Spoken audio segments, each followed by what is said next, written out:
also have Sniper, you have Monkey King. You have 3 vision outlets, right? So you're looking to pick and choose battles based off like exactly when you're ready for it with your ults. Well, I feel like Aurora, like you were saying, a bit more skirmish heavy. So let's see which one ends up going out first and which one ends up doing better.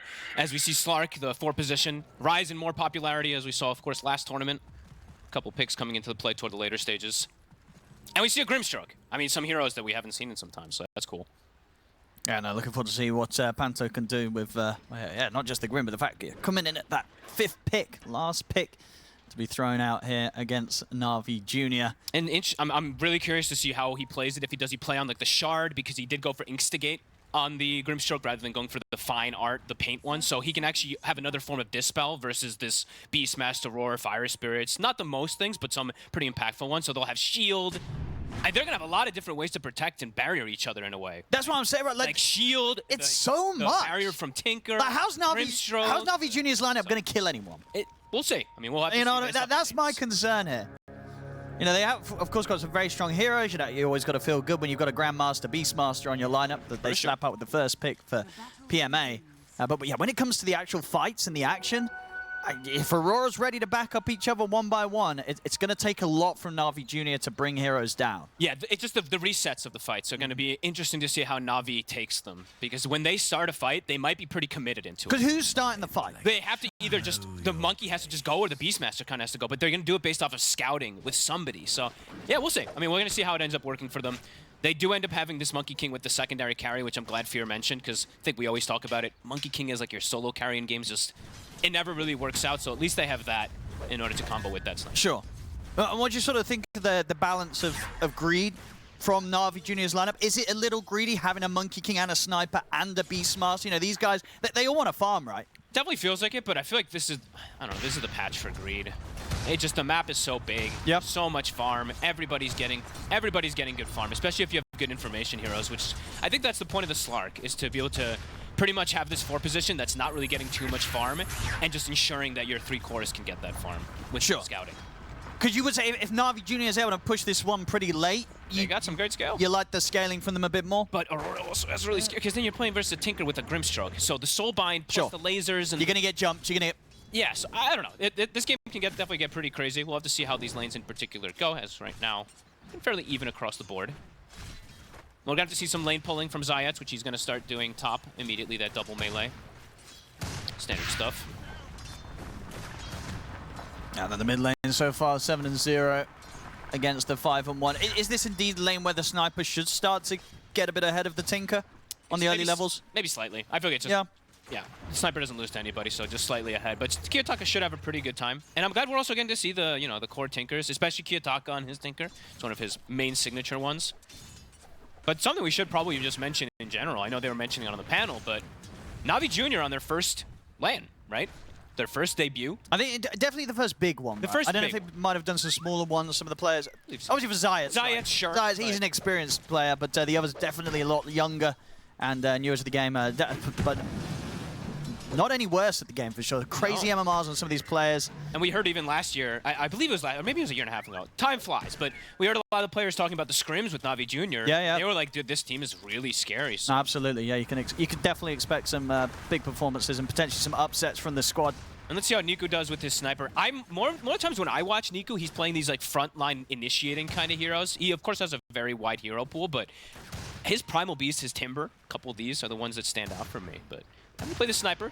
Very different play style. Yeah. I mean, they kind of needed, as you say, you wanted that additional kind of carry from the mid, and also just someone that's going to be range, right? You've already got the Beastmaster and the Monkey King going in on the front lines. You want to have someone sitting at the back, dealing out the damage. Yeah, someone able to just peep away versus the Abaddon until they get that gap close. Yeah. Yeah, so far Kiyotaka is handling this. The lasers doing very good versus Niku. Okay. And it pretty much, you know, you mentioned about the vision earlier. It's probably one of the best tri-cores for vision, right? Beastmaster, Shrapnel, and Monkey King in the trees. Yeah. Like, you will be able to see everything that's set up in the fight, which is going to be pretty crucial when you're playing against a team with all these saves, right? Exactly. You've got to identify who you've got to try and get out of the team fight first. Yeah, and I think that's the big point of this you know, the Slark. Yeah, I think these... And the Slark, yeah. Yeah, the Slark and the Bounty Hunters are just, they're so much about vision and picking and choosing those exact battles that you want. Even the Phoenix, right, coming in and popping the super up. The whole lineup, you know, it's all kind of, they care about the vision here, Navi. They sure do. And yeah, big team fight for sure for them. When they've got all those thrown down together, can definitely be pretty impactful.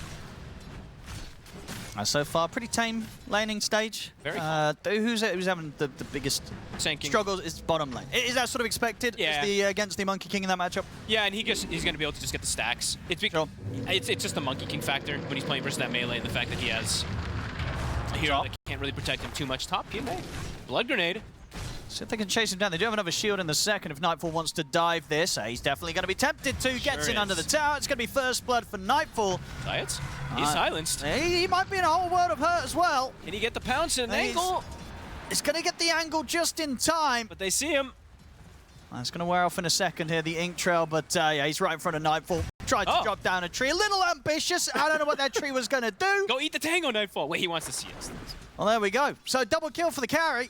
Nightfall off to a hot start here, thanks to the backup of Panto. This is the strong lane to watch, too, where the Abaddon can just get free farm and shut down the Beastmaster a lot. And this is where Slark can definitely have some of its faults if you're not able to set up that pretty decent laning phase.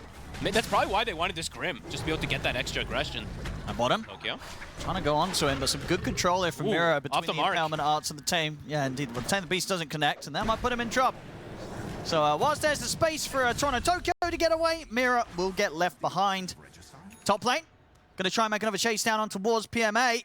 I mean, this lane is going to get very difficult to enter into. They will miss the Stroke of Fate, but it doesn't matter at this point. They're just able to run him down. I don't know if you can lane into this Abaddon anymore as the Beastmaster. This feels rough. It really does. I think you're going to You're just going to get run down every time, right? I mean, you just have to do the pulling of the lanes, but at this point, it's 5 minutes in. They can actually stop you from pulling these waves. Xayat has Windlace to attempt it, but they have the Grim. They have heroes just following him. So, yeah, this top lane is an absolute issue. They have stacks, though, right? So that's the one thing about that Beastmaster. He can back up. It's going to be another freebie? It looks like they should with another hit. Good Tame the Beast. Yep. That's another kill. I mean, Nightfall 3-0-1 already here. 5 minutes into the game. It's kicking off. Very nice start for him. But we do see, on the flip side, the Monkey King's having the pretty much same exact start. Sure, he doesn't have the 3 kills, but he's got 1. He's got very good CS. He's actually rotating mid. Let's see what he can do with this. It's a cool move. He's getting ganked by a tree hit, Kiyotaka. He weren't ready for that one. Is it enough? Dive in the tower with a shrapnel. They've got the Assassinate as well. They'll be able to bring him down. So Navi, they bring the 3 members towards the mid. They're able to punish the Tinker. Great identification that they had no TPs really available. I think they had 1 or 2 on the Abaddon and the Grim, but they couldn't make it there in time. Cool rotation from the Monkey. But that's the thing, right? That you are having to bring your carry over towards the mid. This is giving Toronto Tokyo a good couple of waves to catch things back up down on the bottom lane after he's having a struggle of a start. So it is something, absolutely. You're able to kill off the Tinker. But you get space. Exactly. Yeah. So there's definitely a bit of a trade-off when you go for that sort of coordinated move with your carry. Aurora still with 3 toward tops, trying to Wisdom spawn. I don't know who wants to come up here on NAVI Junior right now. Who wants to walk into this? Sniper if he wants to TP to tier 2. Looks like they're just going to bring the secondary support. But he doesn't even have mana for Fire Spirits. I don't think you're getting them off the tower. He doesn't even have mana for Fire Spirits, so... Fortification will slow them down a little bit, but I don't think Nightfall wants to be going anywhere. They feel very strong here, Aurora, and they know that unless Navi bring a lot up here, nothing's going to be scaring Aurora off. They get the tower. Very early. Now they have access to be able to break into that triangle versus the Beastmaster too, which is problematic. They have great heroes to be able to play aggressively in there too with the Tinker and with that Abaddon have such a good early start. And the other thing I wanted to mention about this Abaddon core matchup, since we didn't get to see it play, of course we saw it play carry a ton in the past, but last tournament I feel like it disappeared a little. Oh, look at this. This is a game where it looks pretty scary as this Abaddon carry. Yeah, NAVI Junior's got to do something about this. They cannot let these stacks go away. No. Nightfall's just going to continue to walk at them. Kiyotaka's coming over. He's coming over as well. This is problematic for them. These stacks are going to be heavily contested. Some of them dying here to the shrapnel, at least, from Niku. Do you bring the Monkey King to right now? They're not. Okay, they'll be able to snipe a few with the axes. Nightfall is going to be fine. Keeps his cool here. Doesn't even have to spec the borrowed time for now. And he gets a regen. Well, there we have it. Oh, that's some RNG right there. So at the least NAVI Junior, they were able to secure some of the stacks for themselves. They made sure it didn't get completely taken away, but of course it means they didn't get it all. They were trying to prep for this, and Aurora definitely were able to mess with it a little bit. No, Aurora's, the top lane in particular is that big difference maker right now. They're just having that great separation, and like I was mentioning, the Abaddon matchup versus the Monkey King. Sure, there's going to be the sniper factor there, but I always like to factor this in. This heal negation, the Withering Mist plus the Corrosion, when you're standing and man fighting a Monkey King, these things add up a lot versus the Jingu. So I think that's maybe another reason why they decided to go down this route for Nightfall. Because I feel like the abandoned carry started to disappear a little. Cool to see how that's going to function as this game progresses and see what builds we do have coming out. As you mentioned earlier, I believe just to me, what do you want to see from the Monkey King, right? You kind of just have to go the Maelstrom route. Because that's the thing, yeah, it feels bad when you do some sort of like diffusal build, because unless you're completely snowballing, your game is going to hit an absolute roadblock. So you got to go the Maelstrom or the Battle Fury. I do prefer the Maelstrom build. But the question for me now is going to be, your sniper is going Maelstrom. It's double Maelstrom. Your safe lane is going Maelstrom, and your offlaner's having some difficulties. Like, so it's greedy. This period of the game. Ultimate greed. Yeah. You're going to need to get through the tough times to get to the good times here if you're NAVI Junior. Like, if Zayats was having a little bit of a better game, or the Phoenix, maybe you could see they could do some plays, but he's level 4, and he's a Slark. There's not much he can really do in the game. Trying to set up on mid. Should have this one, actually. A couple misses, but the shrapnel and the ult. It's done. We're going to lose Zayats for it, so Aurora not without getting a trade. And that was a pretty aggressive move from Zayats. He just jumps in, literally, as I'm saying, that he can't really make too much happen, so. Blink Kiyotaka, he's got it finished. And they're pretty scared of him as well. Watching from the trees, but not really a hero they can go on right now. No, they lack some disables on this draft, too, when you really look at it on NAVI Junior. That's the thing with the lead in it's a roar or a boundless strike. And there's dispels. Exactly. Yeah. It feels so tough to make plays. Sure does. Which is why you can see maybe indeed NAVI Junior's idea was that they're not going to make plays. They're going to farm. They're going to scale. They're going to out-carry Aurora. It's a risky strat. Well done, everyone. I've got some notes. It really, I'm just like, I think their first moves that they can really make is just around Beast, Ags, unless they literally just start defending around their tier 1s and set up with ultimates, right? Making the aggressive move on the side of Na'Vi definitely feels it's so hard. It's very hard for this lineup. Yeah, with this lineup and with this itemization and with how that top lane in particular went. Yep. And Toronto, he's looking to accelerate things. Look at his build. He's gone phase, no Vanguard or anything like that, into the blink, so. Yeah, I mean, I like it. It's good. It's very aggressive. If you get a jump on the sniper or the Monkey King at this phase of the game, they're not going to be in a great spot. You know, these heroes aren't ready to fight, and definitely not when they get jumped by a Sand King 11 minutes in. I mean, 11 minutes in, and you're playing a sniper, and you're playing versus double blinks already. It's scary. You're going to have to be very prepared to get the saves off if the Phoenix has good positioning. But he doesn't have any Sunray points yet. Has the 2 and dive. And Aurora looking to strike. They're also pushing bottom in the meantime. NAVI Junior is terrified. There's the jump. I got the chain control. Riddies is dead. Feels like this is just going to be easy moves for the next, probably for the next like 3 minutes or so until that Ag comes out for the Beast. It's like, and Aurora can dictate pace completely. Na'Vi might be able to not fall too far behind in net worth, but the difference in kills could start to get pretty drastic. Absolutely. And this Abaddon is starting to get to some pretty ridiculous territories of farm. The Radiance getting closer and closer. Top 3 net worths on the cores. The support's also having a pretty good time versus their counterparts. And yeah, for NAVI Junior, yes, so they'll have, let's say, the timing when they have double Maelstrom and Ags, it still feels hard. Yes, they'll be strong if the fight comes to them, but them setting up the fights, in particular, as you said, just starting the fight is going to be very complicated. Maybe around nighttime. Maybe 15 minutes, you wait for night, you let Zayats do his thing, get the scouting, looking for those wards, and you look for the fight when you have your itemization, but you're going to have to play versus Aurora having all those items too now, since they're getting just way more, way more on the map. It's up to 4K. Quite quickly. Toronto able to farm these stacks uncontested. 800 for Aghanim's on the Beast.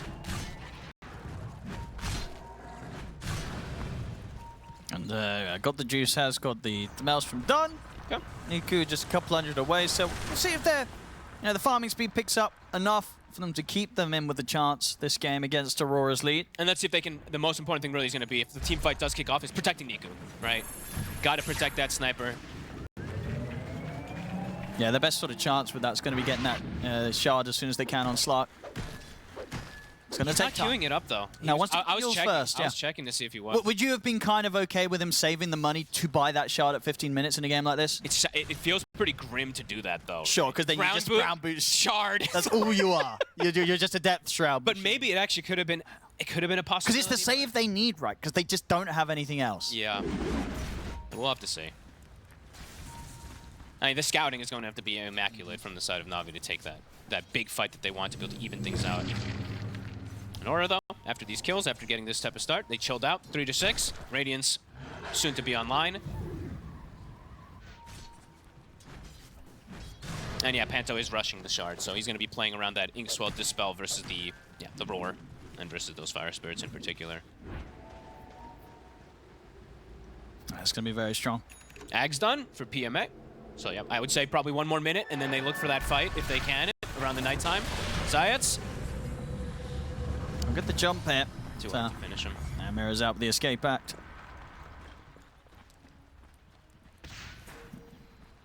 He is scouting, so he's giving a good amount of information here. So no ward spotted there. Riddies TPing down toward bottom, but they saw this TP. They come. They're very ready for this TP. Yeah, they will dive tier 2. Well, will they?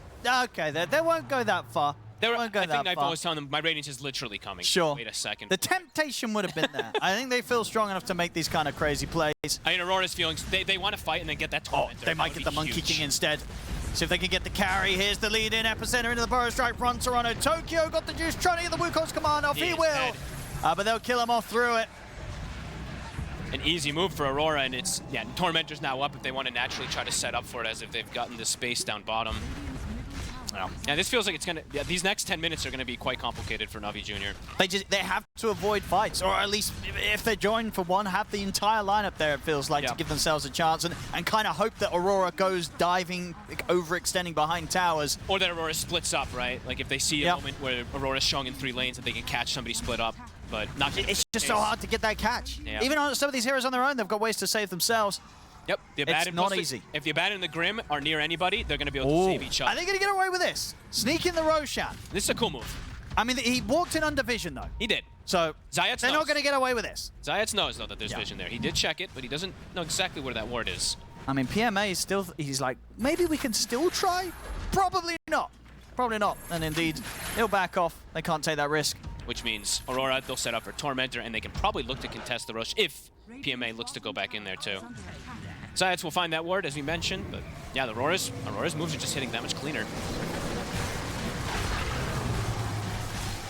Now, Panto's got to be careful. Supports. Mira. Someone's going to die, surely. He's safe in the box. He's fine. And he'll get the spotlight. Not playing versus any illusion heroes, but this spotlight a lot of games has actually been more impactful than when you first look at it. These little misrate things. Versus illusions, it's incredibly effective.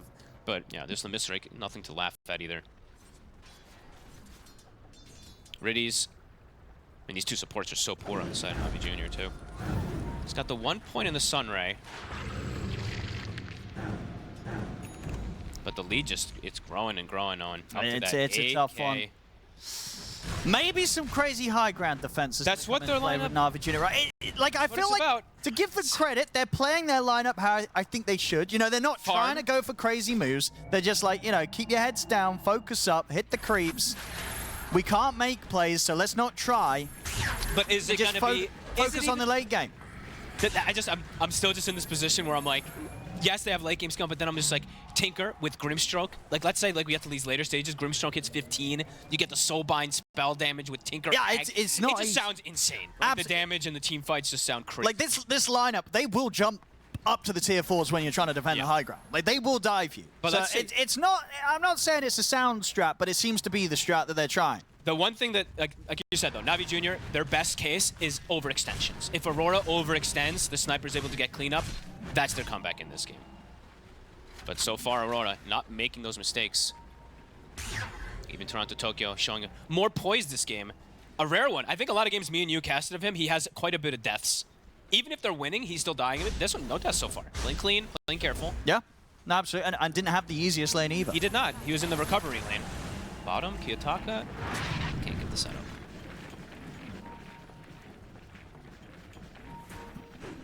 They have the blink on PMA, so they're trying to make. They were trying to make their first play because now they actually have somebody to start a fight, but couldn't quite find it. And even with this blink, as we said, there's saves, there's shields, there's Grimstroke, there's multiple different things. Panto actually did not go the shard yet. He looks like he's queuing up blink first, but it'll be there eventually. Tower getting whittled down.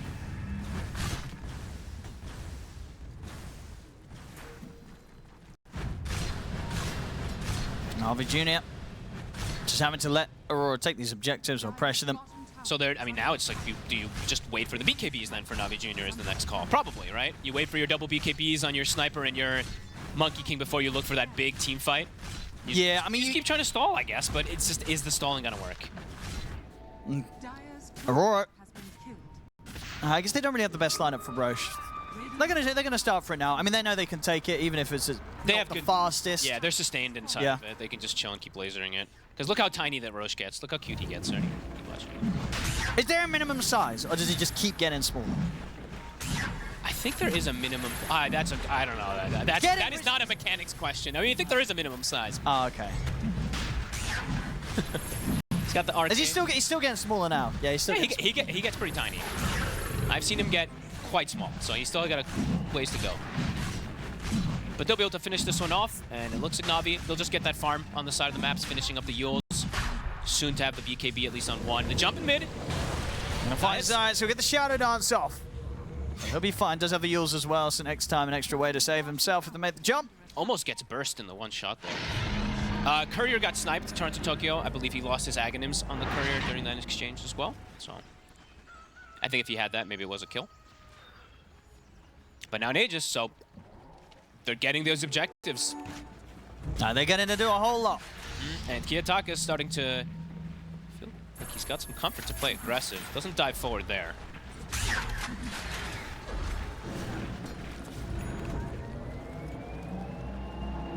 Yeah, but so far, just not a lot going on from NAVI. No. Just hit the creeps. No.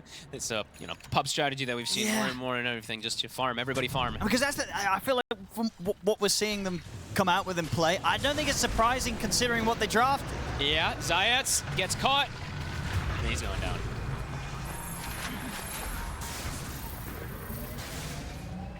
And Niku's got to be careful. Because one thing is waiting for timings, right, for your cores, but another thing is just never being able to take a team fight because one of your lanes went poorly, in particular that top lane. Because the other two lanes were quite good. It's just that top lane, they just probably needed the Beast and the Slug to have a better time to be able to actually dictate pace and match Aurora. Pretty's he's going to try and get out of here, and he will. Off the map and away with the TP. But look how they're having to play. Sniper and Beastmaster in the base on. They're losing their tier 2. Nah, it's not a fun one here for NAVI Junior. No, and it's okay. But BKB 1 is up. BKB number 2 is up. How's BKB number 3? PMA is getting closer. So the triple BKBs will make the fight easier to take and being able to actually make an aggressive move yourself rather than being fully defensive. But again, you're into a 10k deficit. So will the damage? And you're soon going to be into what, a quad blink lineup. Quad blink lineup with multiple Aghanims, with a laser with Grimstroke Soulbind. That's going to be multi-hitting targets as well too. So you have target priority issues on the side of NAVI Junior too. Kiyotaka has the Aegis, so I can feel pretty confident.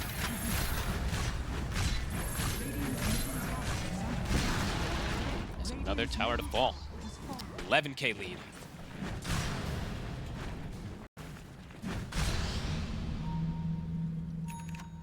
I don't know. I don't know what they do. High ground defense on. Yeah. Really is that high ground D with BKBs. I think they dealt themselves a pretty poor hand this game with this draft.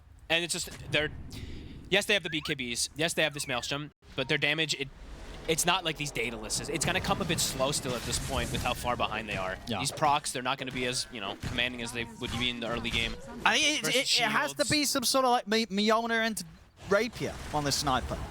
Then maybe. You've got to make sure that if anyone's diving, you're hitting them with 3-4 taps and they're gone. I mean, the issue, now at this point, another issue is Niku hasn't left the spot in almost 2 minutes. It feels like he can't step outside. So they're not getting farm either for him while Aurora is just farming what it feels like 85% of the map. And they're looking for an aggressive play. Zayat will run right into them. No way out of it. He's got the Yules. But they should be able to chase him down. They'll make him work for it. He will. It's pretty crazy how far he's actually been able to get with that Yule Smith. Oh, top. Nightfall's already looking for some setup here. He's going to jump back. Riddies will get the dive off. These are the 3 cores. Just they could dive. Very aggro plays. Yeah, they're ready to start playing up in the high ground here, Aurora. Kiyotaka This is usually how he likes to play when he gets that advantage too on his Tinker. He starts to play pretty aggressively. Queuing up the Lincolns, so starting to get more and more answers for the Roar that I don't even think that we've seen. Have we seen a Roar? No, right? No. There's no... unless we missed it off camera, I've not heard or seen a single Roar this game. No. Not even a farm. I mean, I honestly, against this lineup, maybe you should. Just pop a Roar now and then, why not?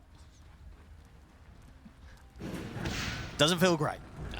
I mean, this just feels... It really does feel like a true... like outclass in multiple different ways, kind of at this point. Just the way that the lanes went, and then now just overall draft, you can start to feel, just feels so much easier for Aurora. Yeah, Blink Grim, Blink Tinker, Blink Sand King, and Mira almost has Blink as well. So 5 Blinks!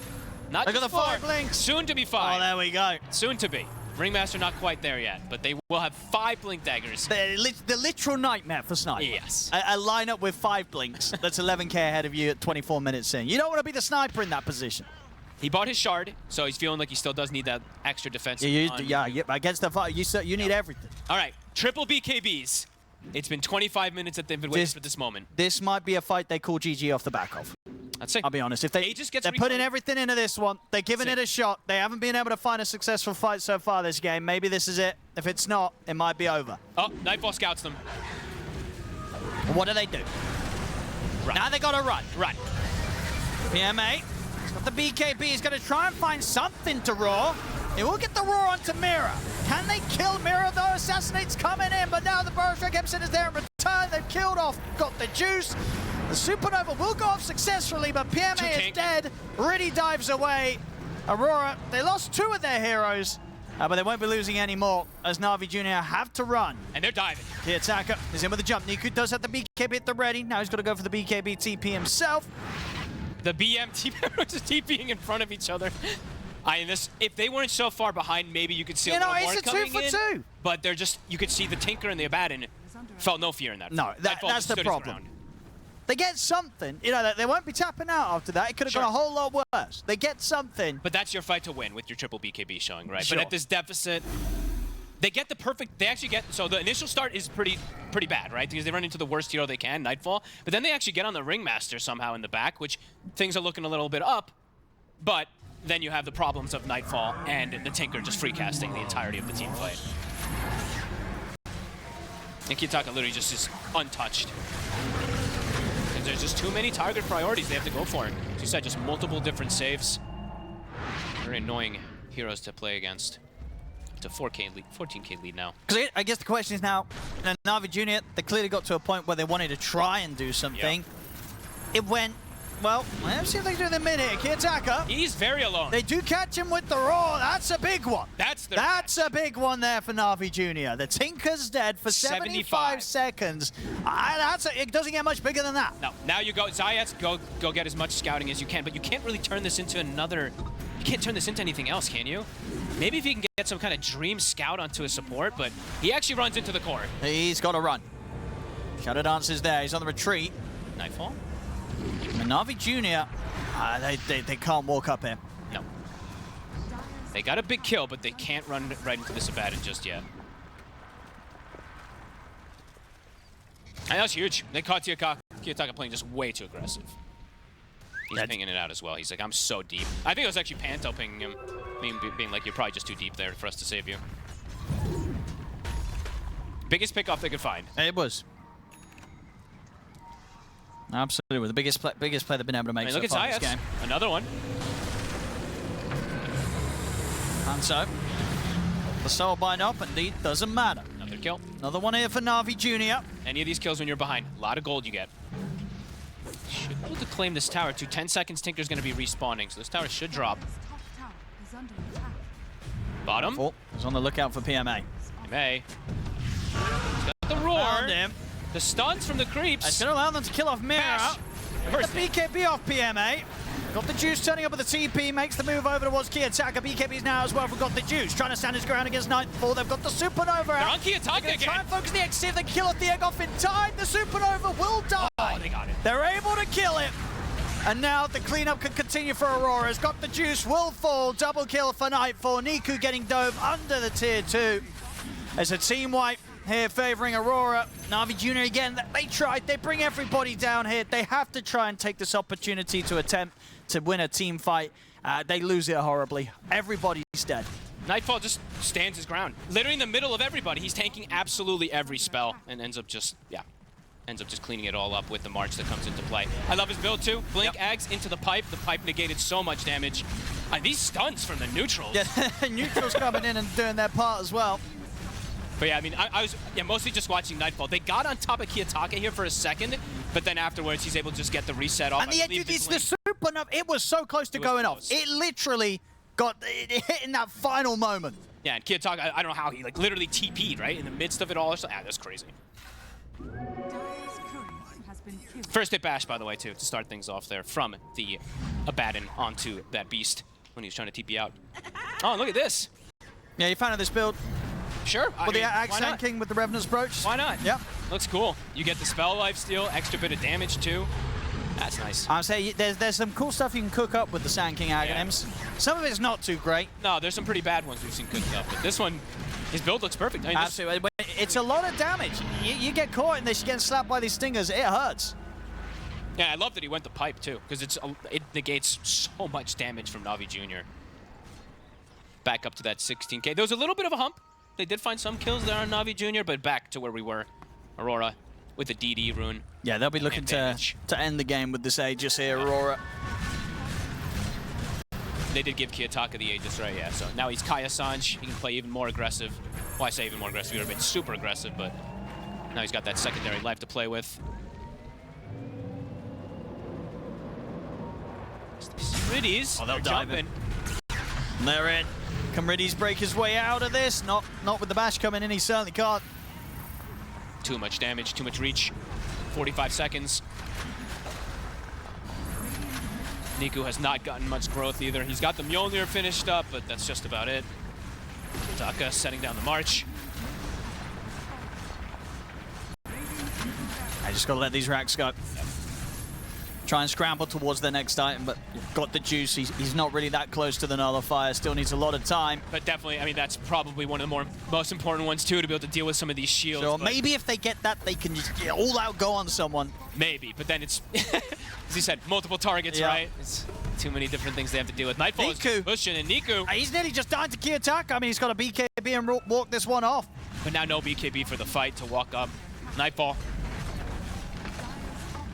Just taking objectives.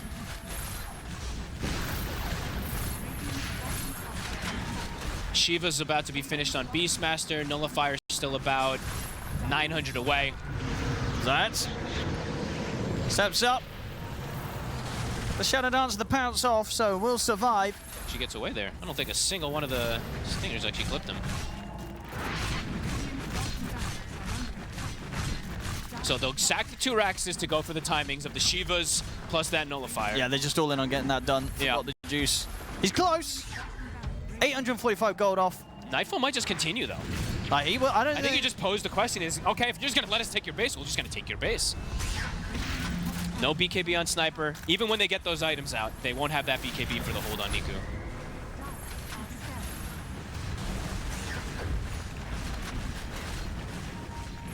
And he's likely going to be coming back to a base that's been completely destroyed, or head back now. All right, let's see if they can Didn't get the nullifier finisher, though, quite yet. Lasered. And he's walked in. And he's dead. And he's gone without buyback. They'll jump in with the epicenter. Roar comes out from PMA. They will catch Toronto Tokyo under the tower, but he's killed off Niku. Niku will buy back immediately.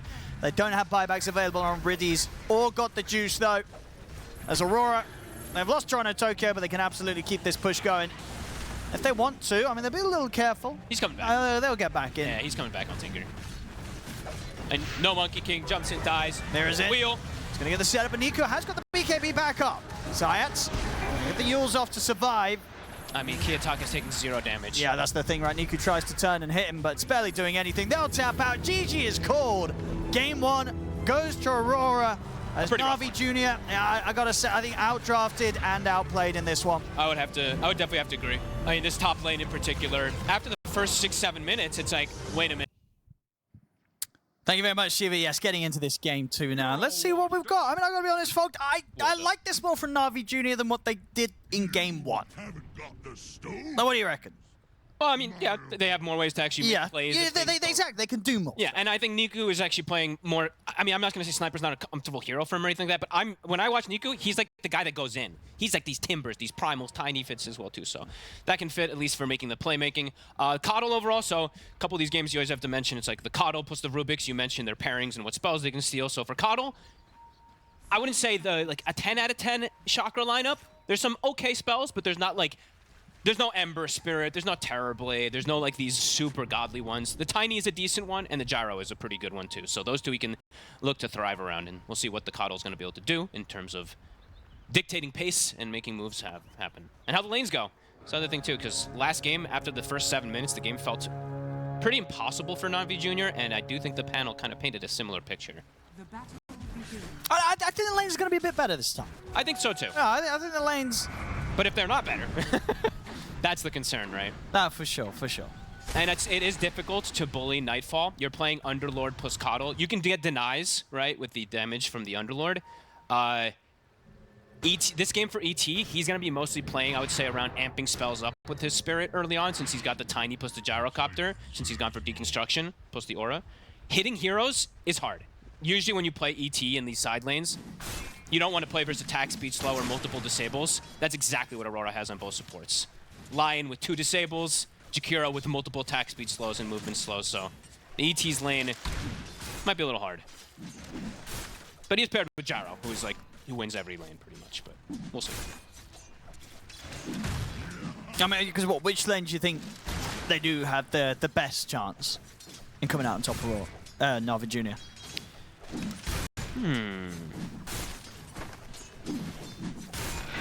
That's a good question, actually. Oh yeah, you do feel that they're all kind of rough. I mean, I feel like they just... Aurora has a little bit of an edge in most of them, except for the top lane. I guess the Gyro and the ET probably is the one with the strength just because it's Gyro. But yeah, I don't know. Like, Coddle overall versus Jakiro and Nature's Prophet, you don't really do anything. You know, you're just kind of the stacking guy. If they die on the side of Aurora down here to these two, that's just a big mess up from the Nature's Prophet or the Jakiro. We'll see what comes out of the mid matchup as well. As you say, Nico on something that you feel a little bit more confident with him on. He'll get a nice toss back here. Kiyotaka taking a few tower hits. Very nice toss back. Won't be enough to kill him. Yep, still eats the big cleaves, of course, from the Tidebringer. Level 3 Tidebringer nowadays is just, it's terrifying, honestly. Even though it's only like, it seems like such a small number buff. 10 damage at level 2 Tidebringer. Like, these things really do add up when they start changing these numbers slightly. Kiyotaka, he keeps staying very low.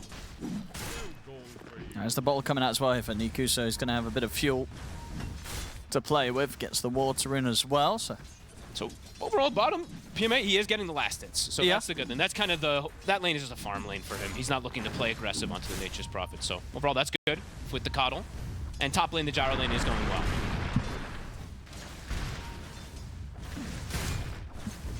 He's keeping Kiyotaka low in the mid. It's pretty even, though. 12-1, 13. Actually, Fletcher denies. Niku, oh! Where has he gone? He disappeared. Gone. He's out of it. The rum cooldown is 1 second as well. 2 lands. He has stick. He's going to be fine. Cool to see that he goes for this play, though. Just continuing to be aggressive, getting that little bit of an edge. He actually does, yeah. So those extra 4 denies do matter. Can't quite get the last touch there. The Admiral's rum does get popped, though, instantly. This is his last tango, though, here. Kiyotaka. Toronto Tokyo taking quite a beating. He's going to get another set of tangos on its way out now on the courier, Kiyotaka. He's got to be careful. Another one. He's got enough toss. Of a toss in a tree. Should have him. One more hit. Can't quite get it. I'm going to get him. Thought he'd be able to get that extra right click. Wasn't quite able to. Living on the edge here, Kiyotaka. He's getting away with it. Not getting many last hits in those last 50 seconds, though. We do see the Tiny start to pull him further and further ahead. Yeah, we'll go for a refuel back to base as well. And the top lane's actually doing quite well so far. They are. They're diving in. Yeah. The power of the Gyrocopter is really what this is Toronto Tokyo. Throw a blood grenade. Got the Juicer's got to be careful himself now. Toronto Tokyo starts to stack up the goo. And this lane positioning is Very bizarre here. They keep wanting to dive to push them off of the I mean, they're both so low. Toronto, should they have him this time? The stun. And it comes in just in time. And still, though, Riddies is closing in. Oh! Can they finish him off? They They can. will. First blood here for Riddies as they'll finally take down Toronto Tokyo. Took them a long time to do so, but they will be able to prevent him from getting... I think that was, what, like 3 waves that he misses Quite almost a bit too, coming in right? under that tower, it really is. Very cool move there coming up from them. And the mid lane, Nico is doing excellent in that matchup, so 2 lanes that Navi set up for success is looking good. Bottom lane is starting to become more difficult for the Underlord, but he's still getting his last hits. Yeah, infinitely better than last time, though, for NAVI Junior. Yeah, just a lineup that they sort of do stuff like that around that top tower, whereas, you know, you compare to what they had in Game 1 against what Aurora had in Game 1, there ain't no way you're going to be able to make that sort of play with the amount of saves that Aurora have, which this time around, they don't. It's kind of the boat coming down, the kind of AoE control, but no direct way to bail anyone out that gets gone upon by NAVI Junior. No, it'll just be Toronto Tokyo charging in, trying just trying to fight back. Yeah. No, I'm really interested to see with this Tiny with the ET facet, just amping up the burst damage if he's going to be able to pop these targets initially. Because overall, there's some pretty tanky targets on the side of Aurora. Definitely not the easiest Avatos kind of burst.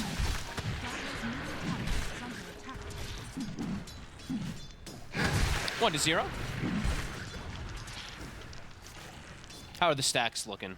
It's the other thing, of course, for the Coddle that you tend to just play around. He does have a couple here.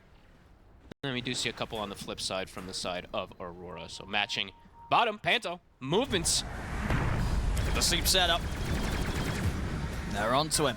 Similar move as they did early game last time with the Monkey King rotating to mid, but this time toward the safe lane.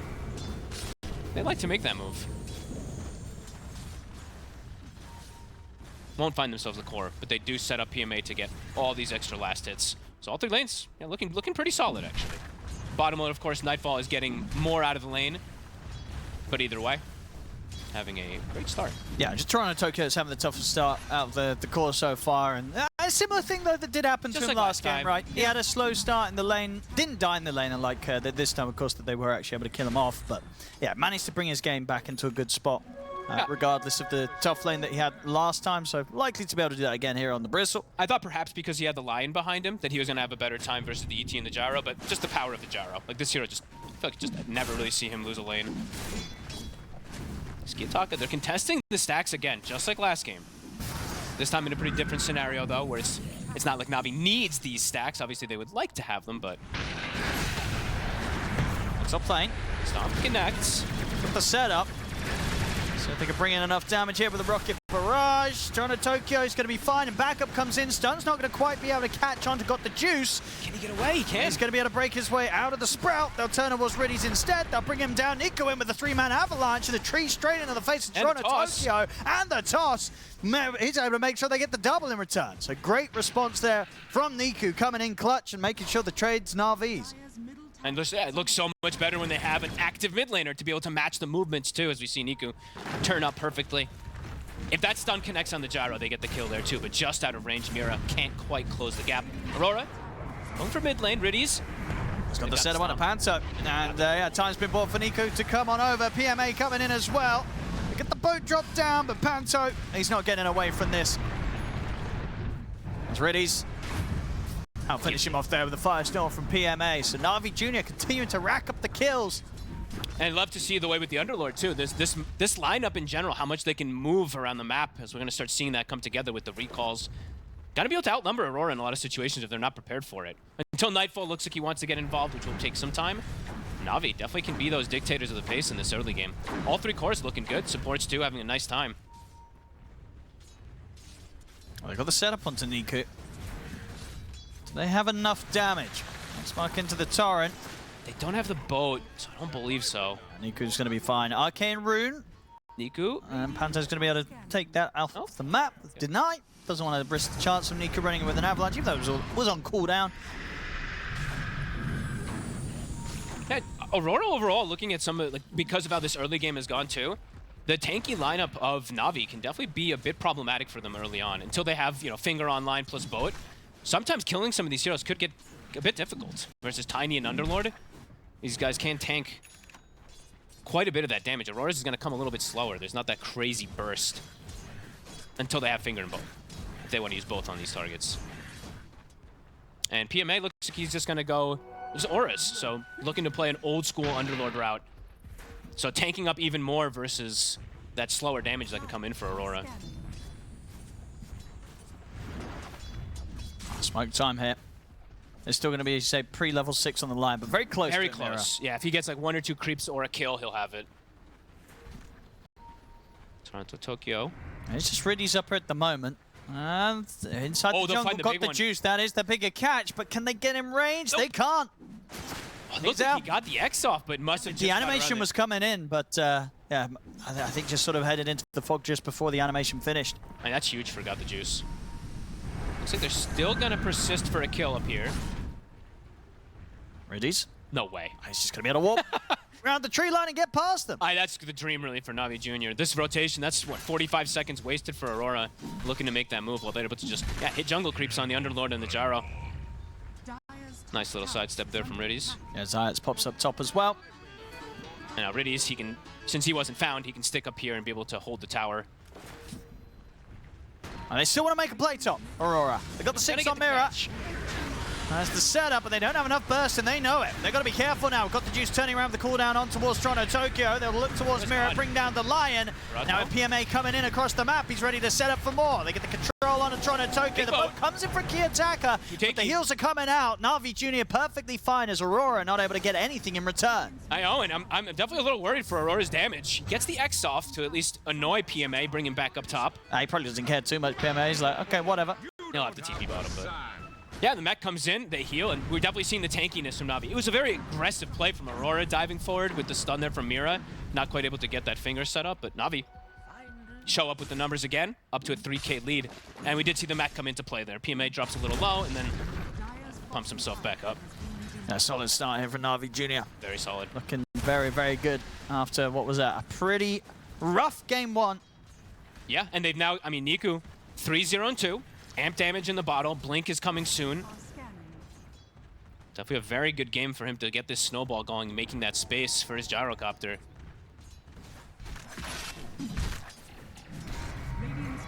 How close is the Blade Mail on Kiyotaka? Not quite there, and Toronto, Tokyo. I would imagine that's when they look to start fighting back, so they can use those big damage spells in return versus Navi, because it's not only just the gyro, right? Those Blade Mails can be effective versus the Firestorm as well. So maybe that'll be their timing to look to recover things for Aurora, because their early game, their damage is definitely going to be a bit lackluster versus this mech.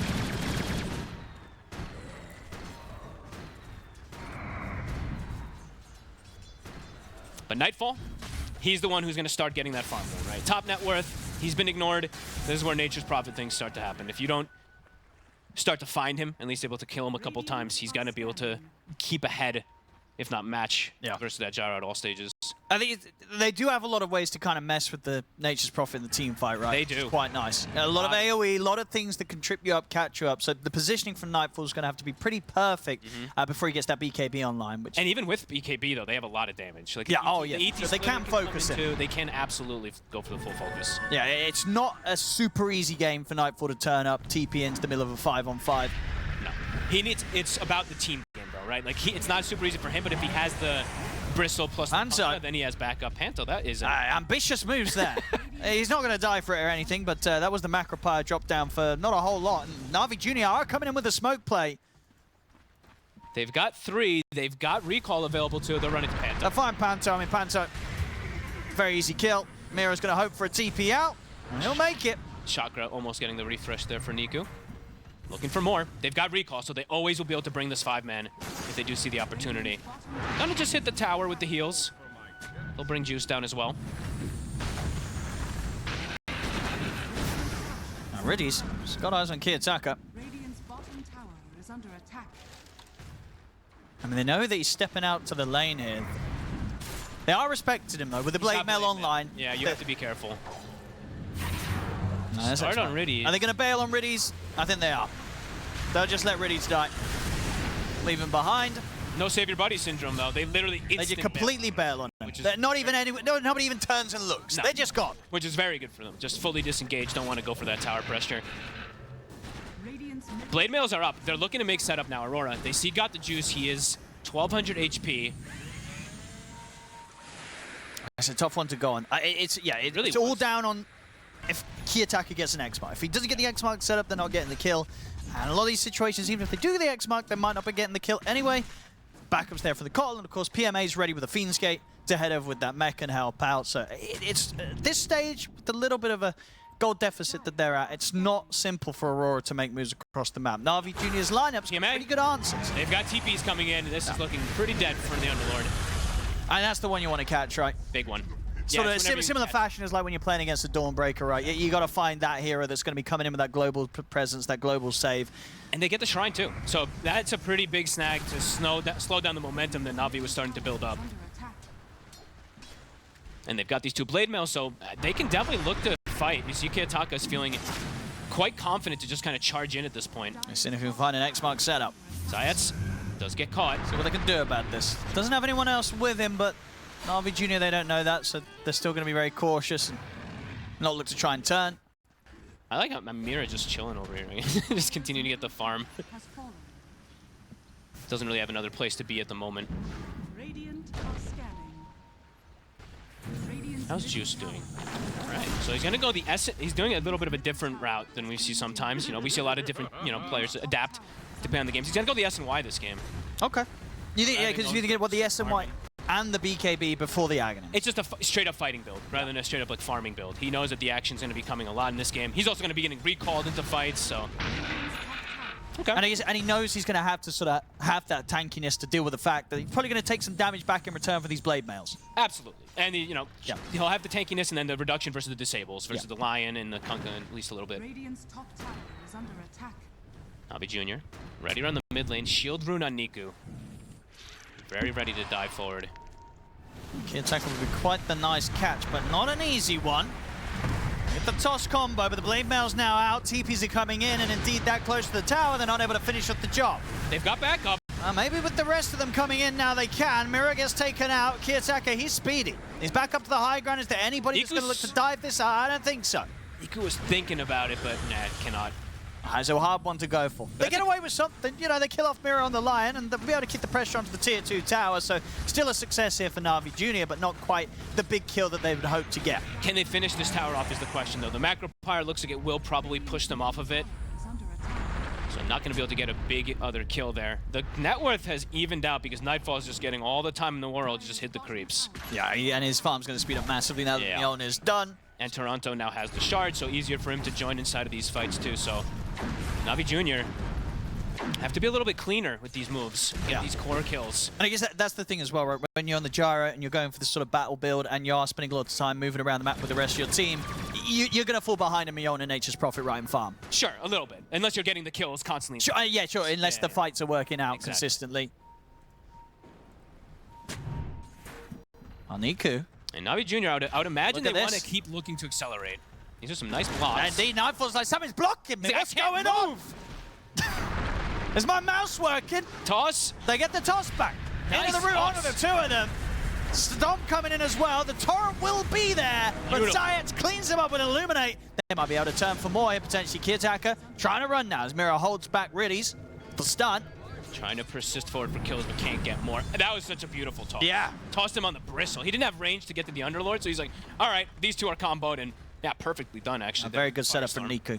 Yeah. And with a good bit of, terror that he's able to inflict onto Nightfall before it happens. There's that point, right? You're getting blocked. You're like, uh-oh. Something not good's about to happen. It's almost like he was stunned. He literally couldn't move. As Niku going straight for BKB. So really wanting to just be that frontline beast for his team. Does mean he's not going to do as much damage as like this Echo build or any of these, but does mean that he can literally just walk through the Kunkka spells and the Jakiron Lion to get to the Nature's Prophet. I think let's go again here, NAVI Junior. Keep the pressure up. I mean, they have no cooldowns, really. Their lineup is not about cooldowns. It's about fight, fight, fight, while for Aurora's does have a little more downtime. Pretty much having to fight around boat. Radiant are scanning. Hit by the scan, though. So Aurora should be able to avoid this. And this was a pretty good read there from NAVI Junior, too. They were right on track to find Nightfall.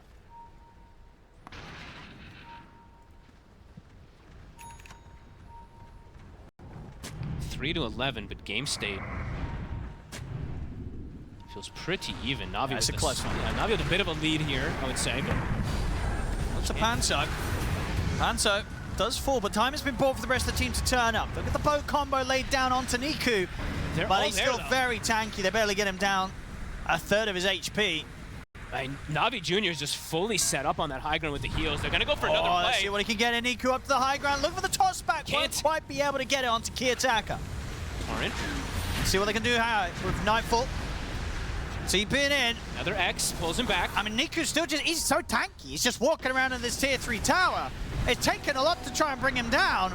See if they're even able to eventually get him. They have got the finger, but The blade mail. Toss off. It will finally be able to slay the Tiny. Now with the TPs coming in, they can try a Juice. little more. Got the Juice going for the TP, Uh-oh. but the stun's there. They'll catch the gyro. NAVI Junior. I think they poked a little too far out to the base this time round. A little too eager to jump in Yep. there with Niku. Just too much control. He really wanted that toss back. He didn't have his BKB. He's what, like 500 away from it or so? He really wanted to try to go for this talkback, but the Necro Book, I don't think he had range anyway for it. It was just out of range there, and now they lose two big heroes. That's huge. That's what Aurora has been waiting for this entire time. BKB for Nightfall is going to be finished after then. You have to be careful with these overextensions. This game has to be clean from Navi. It does. Can't make these moves against Aurora. They will punish them. And this is all before Radiance, too. So Kiyotaka, Yep. he's kind of just been like a walking blade mail on a couple spells. Now he's actually going to be doing more in the fights, just being able to walk in, too. Yeah, they really have to sort of regain their position in the next move. If they don't, and this slips further in Aurora's favor, this game is going to very quickly get very hard for NAVI Junior after they had a promising start. I think you get these two BKBs and you just, you still look for the fights, but you can't look for too much of overextensions because you are playing for a very strong mid-game timing when you are going this route. When you're going double BKB cores plus a pipe mech underlord, you're looking to dominate the mid-game. So if you lose these next few fights, there's going to be concerns for NAVI Junior. Absolutely. Aurora, BKB, as we said, for Nightfall. After that Mjolnir's done, Radiance is coming out. They've got everything ready. The pipe a little, actually, not everything ready, but the pipe soon finished on Toronto, Tokyo too, so. That pipe is going to be very impactful versus the lineup of NAVI Junior, as it's a lot of magic. He's got the juice. Mira's going to clip him with the stun. The follow by Sparth. Mira held back by the sleep. Now the TP's coming. Nightfall found his position with the BKB. Looks towards got the juice. But got the juice. Can they keep him alive? They can't. He'll fall. Nightfall now turns towards potentially more as they're controlling Niku. Niku has to BKB. PMA's going for the TP out. They're trying to bail out of this one. They'll get an avalanche onto Kiyotaka here. Kiyotaka will fall as Niku cleans up the triple. Can he get hold out? back the bristle, the avalanche is there, but the goose stacks are building up. Nightfall's able to TP across, will get blasted back here by Zayats, but it doesn't matter, they can't save Niku. NAVI Junior, they have a fight where they do pick up a triple, but it's the fact that overall, the Nature's Prophet left Gets it standing all. alive, gets the cleanup Nightfall. Got the juice, gets nothing off. Just Mira jumping in, getting that instant disable. This is before that BKB, I believe, is ready for the gyro. They're just able he was to punch close zero to the him. BKB as well. Yeah, I mean, he wanted to go for this S&Y route, but now we're seeing a bit of issues where he's just fully controlled. He gets a couple attacks off, but overall, mostly it's Niku doing all the damage inside this team. It is, you know, we see Niku, as I say, clean up with a triple amongst this, but yeah, Nightfall goes completely unanswered, and that's the problem that's only going to become a bigger problem, really, this Yeah. Nature's Prophet.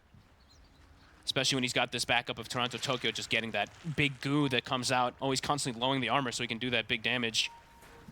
Now, Aurora hitting some really nice timings. It's still only a 1K lead for them right now, but these last two fights, you're starting to see that power really build up. And yeah, Toronto, Tokyo, pipe's about to be done.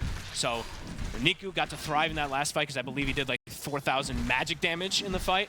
This will make it quite a couple more steps difficult. If they can get toss-back plays, it's still probably their best route of looking for fights. But for now, I think got the juices BKB before you look for another one. Can't let him die again before it. Dire's top tower has fallen. And yeah, we see majority of that Tiny's damage. It's magic since he's playing with the ET as well too. So pipe's going to be very impactful. And yeah, like you said, the clear separation now between the two cores. Nightfall, a 3,000 difference between him and the gyro.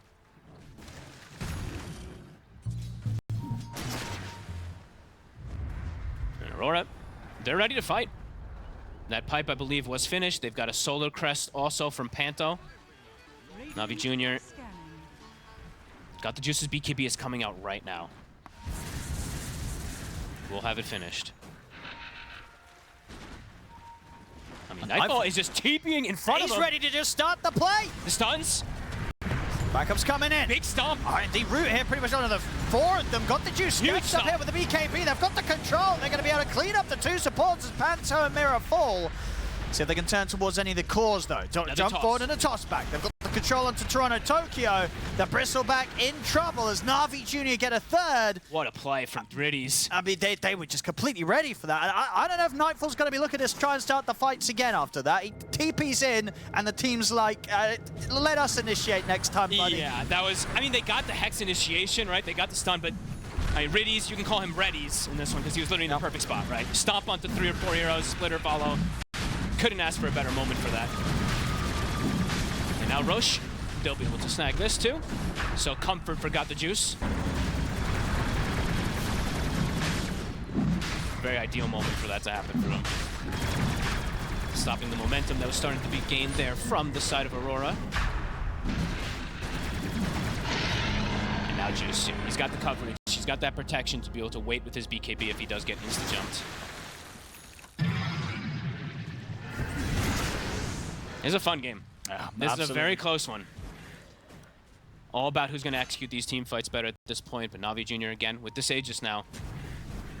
See how they approach the fights. And let's see how Aurora, like you said, approach the fights too. Not having Nightfall probably TP to initiate things. Yeah, he won't be doing that again. He's not going to TP in to start the fights himself like that, I don't think. They've got so many other ways better ways of starting the action that it feels a little unnecessary for him to be the one to go in first. So far, Zayas also did want to comment this, yet to die. So overall in this Coddle, 5-0-8, one of my favorite support heroes in this current patch, and he's having a very good time on it. Yeah, I've been coming in clutch with the heals and such. Yeah, the Holy Locket build has definitely started to rack up in that last fight in particular too. He's had it for a long time. And yeah, I like this. Riddies, I think this is just how he should probably play for the entirety of the game. Just sit behind the gyro, right? If they look to make an aggressive play on him, you have the counter initiation in order to bring your allies, follow it up forward. Because they have, it's pretty much if the ET and the gyro are set up, they can bring everybody there, right? Coddle can recall himself to the ET or the gyro, and then the Underlord can TP in. So Navi can have five heroes at a spot in pretty much any instant. Aurora. Trying to get this top tower, but Juice is actually the one persisting on bottom a little more himself here. Riddies. They're all walking so close past each other. Scan comes out. We'll clip onto the one. As both kind of exact similar movements from both sides. The two cores are kind of like solo pushing the tier 2s. As the rest are all set up for a play. Juice will get recalled. Setting up the push. 3 minutes of Aegis. They are getting their side push though. And this is that treant at the moment that's doing that extra damage. So we'll have to react.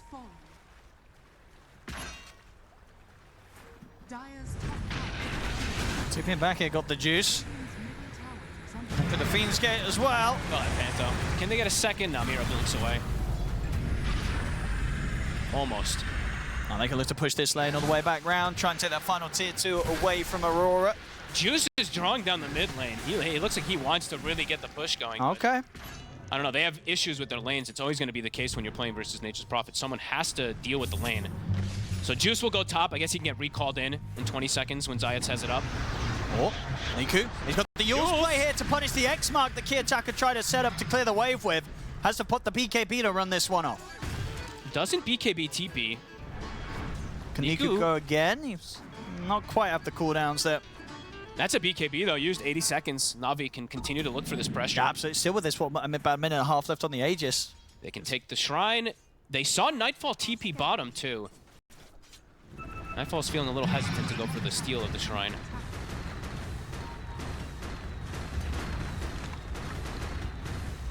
That's how Zeus's next item coming forward here.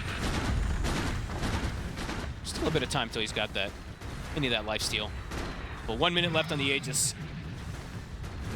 See if Aurora looks to wait for that timing to expire before they look for that head-on fight. A lot of time has been bought here for NAVI Junior to get this space, get this push going.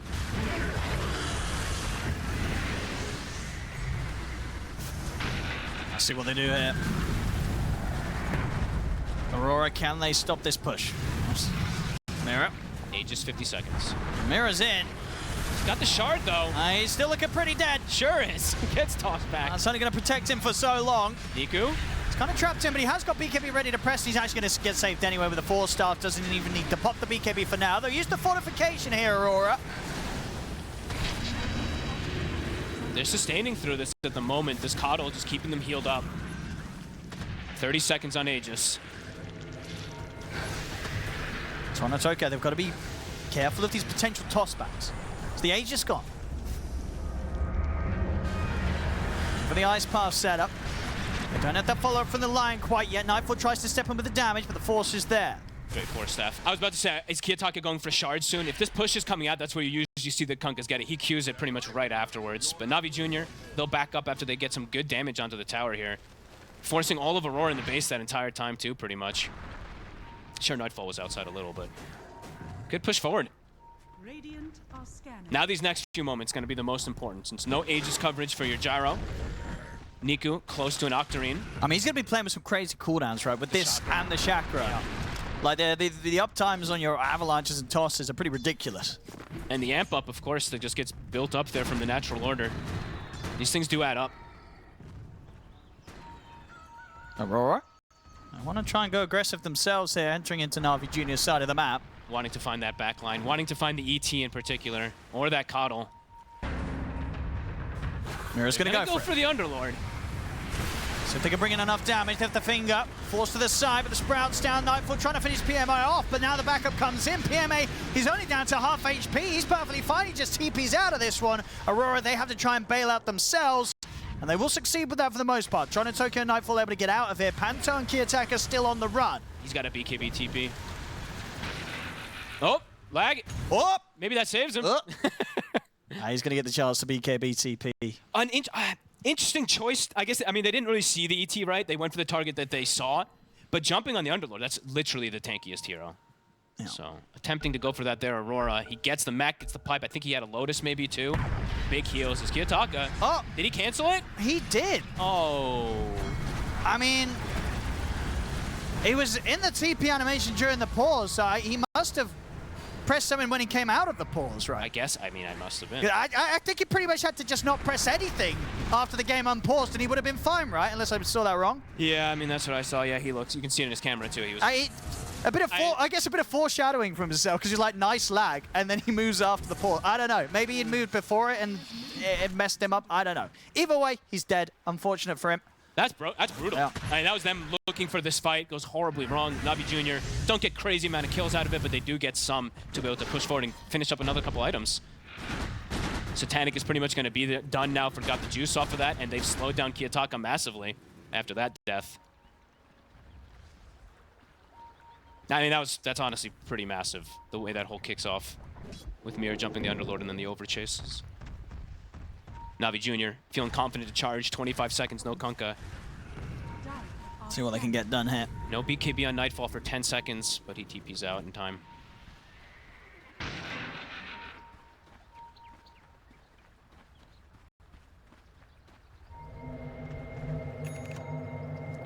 Recalls.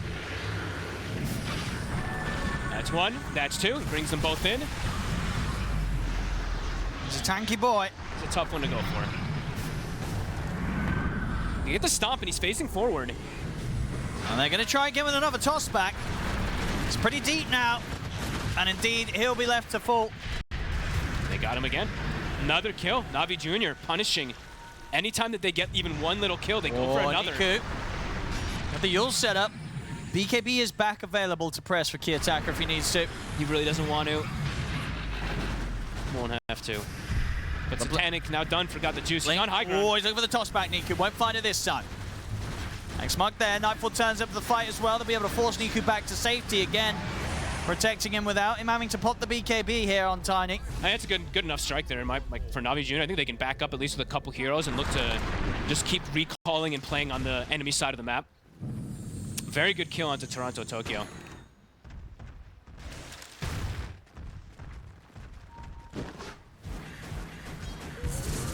starting to look much more comfortable for NAVI Junior, just being able to control the map.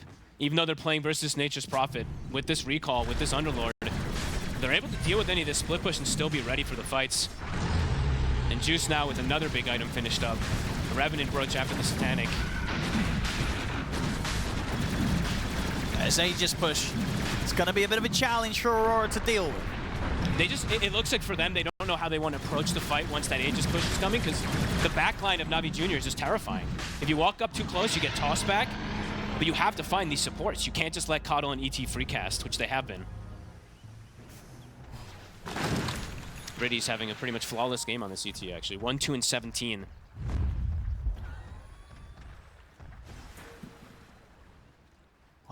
They know someone's down here. They've hit them with the scan. So Niku knows somebody's around. Kiyotaka. They see him. I know he's in there. They're going to get the setup with the toss. Splitter is down. It's going to come out, and now put the BKB in the boat. Go for the TP. It's enough to save him.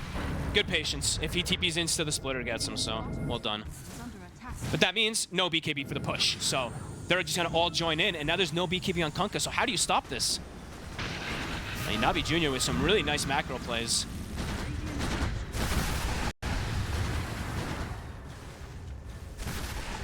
Let's get the waves out. They're still very much respecting the fact that the whole team is backed up for this. Yeah, even though there's no BKB from the Kunkka, they will just back themselves up. Not going to force the issue too much more. Yeah, loving the shot calling on NAVI Junior.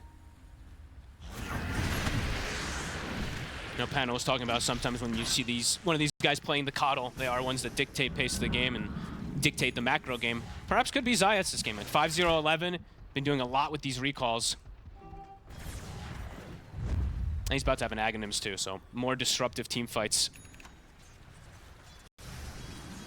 The farm, I feel like the farm for Aurora, besides Nightfall, completely stopped.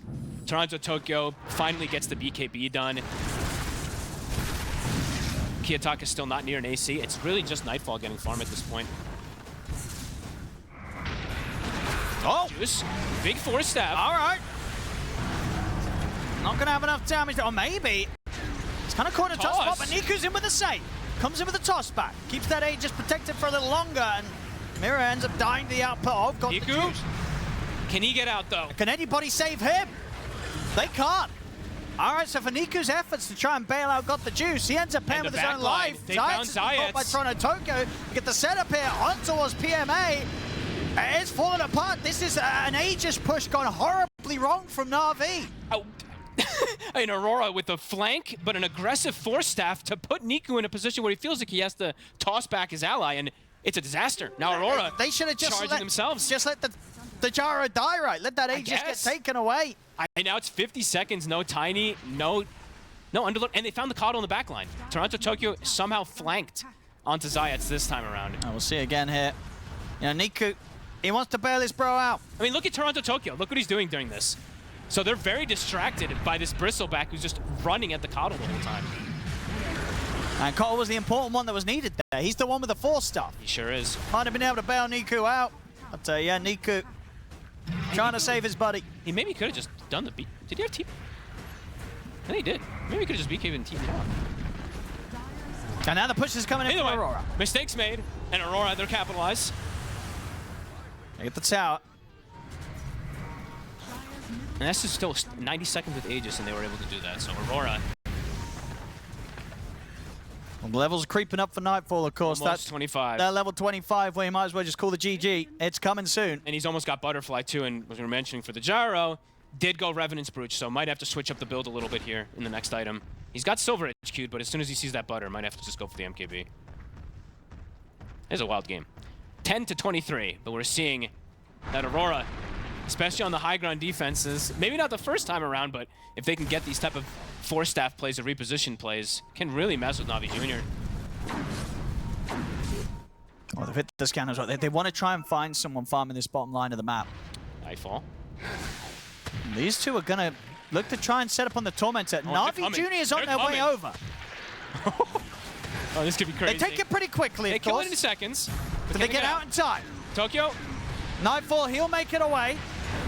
Toronto BKB. Tokyo's got the BKB, he's got the TP, the splitters coming in, but won't connect in time. So the escape is successful for Aurora. Very sneaky. Killing it in 2 seconds later, of course. I mean, NAVI Junior, they nearly had the correct read right. They did. They were going straight for it, but indeed not able to make it in time. I mean, look at this, too. They're setting up for top. I believe they saw Kiyotaka. They're bringing the numbers. He, of course, does have the BKB, and he, in fact, has the backup of Mira. The boats are coming out. He's tempted to try and turn and see if he can punish Zayats. Won't be able to. Mira's the one to take the hit. And Kiyotaka will head out into the trees and TP out safely. Mira takes the gank.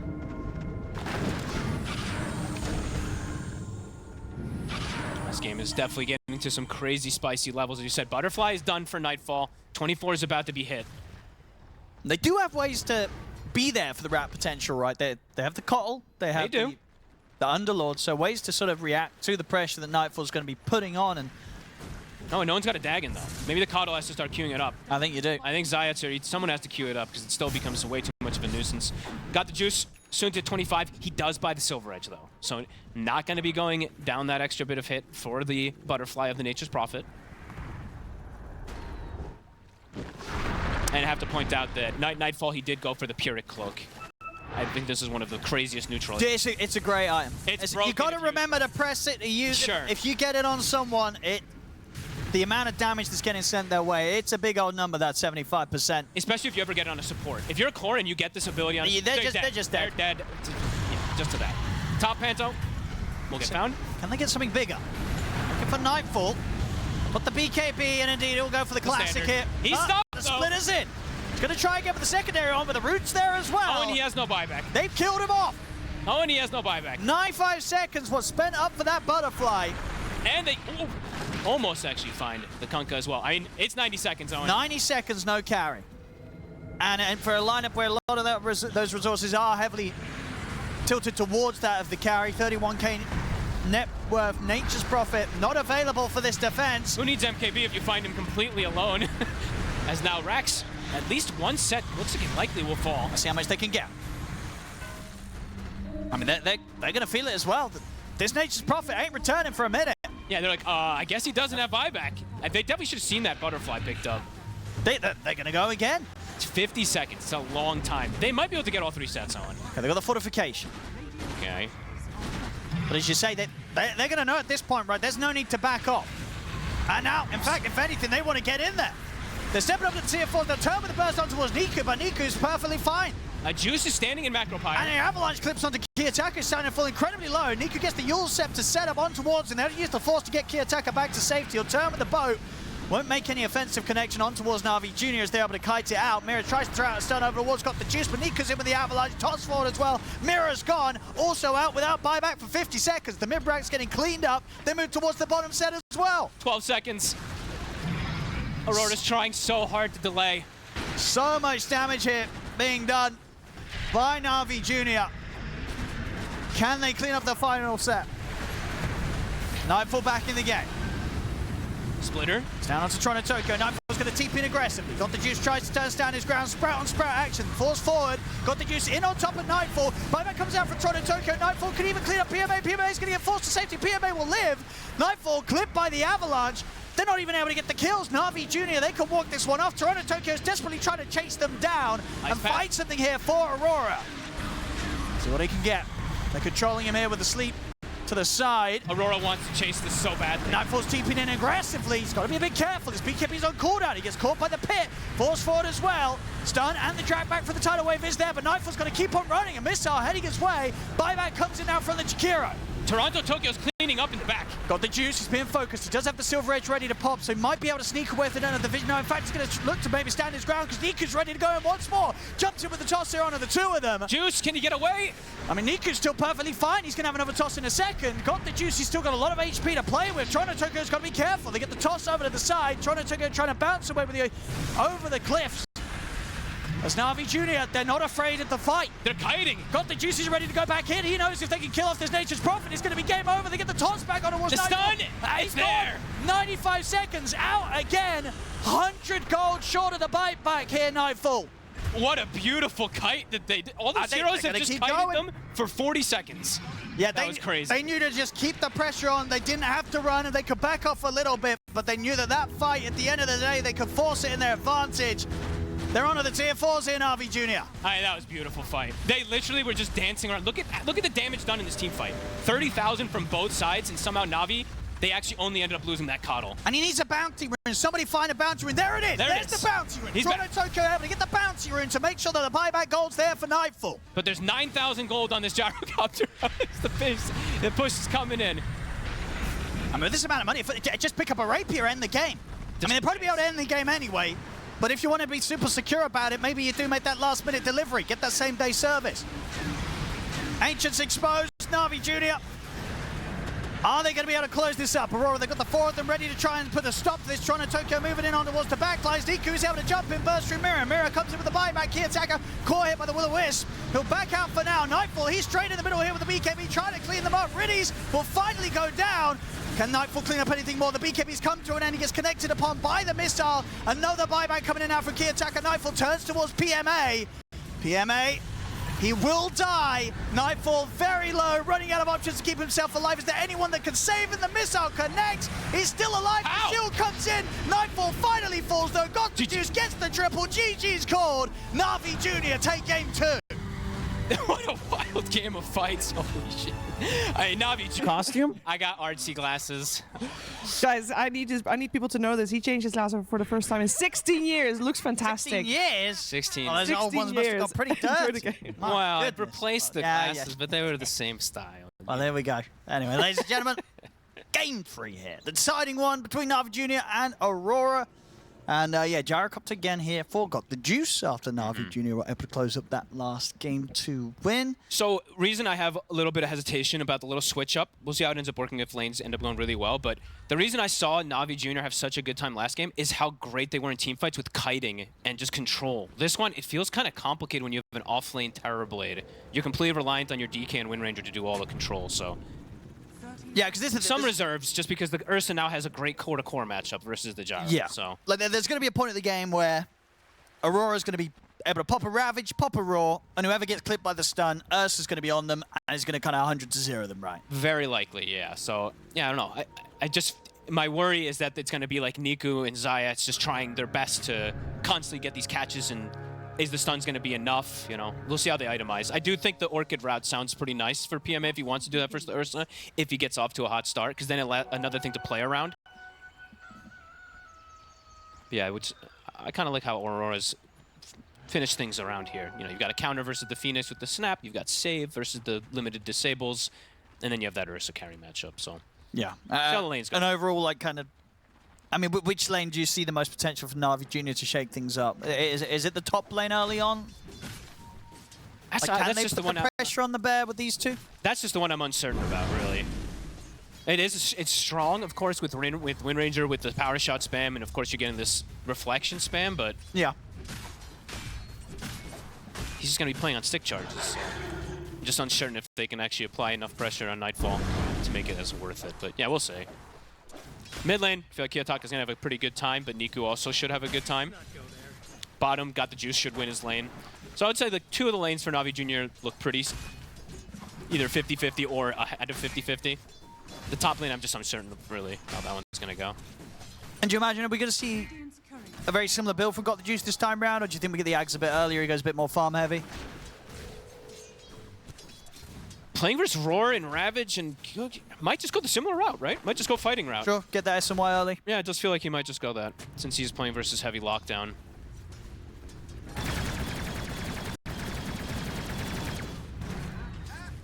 But yeah, just really, this pick just really does tell me, like what Fear was saying, just really wanting to ensure that they can win the lane so they can bully this Tidehunter, make sure that that last pick that was picked up there from Aurora gets shut down a bit, and they get off to a good start.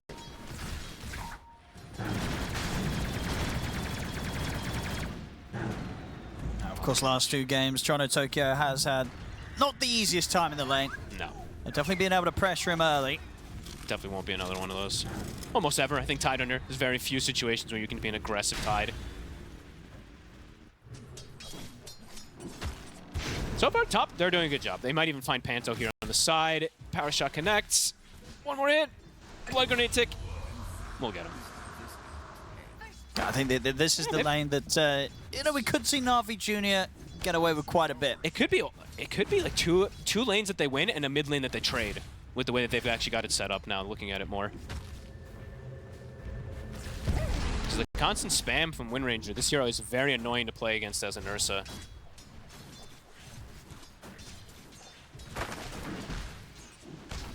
Even if he is able to acquire the stick charges, if they can keep him down low, it's always that threat. And only so much Panto can do early on.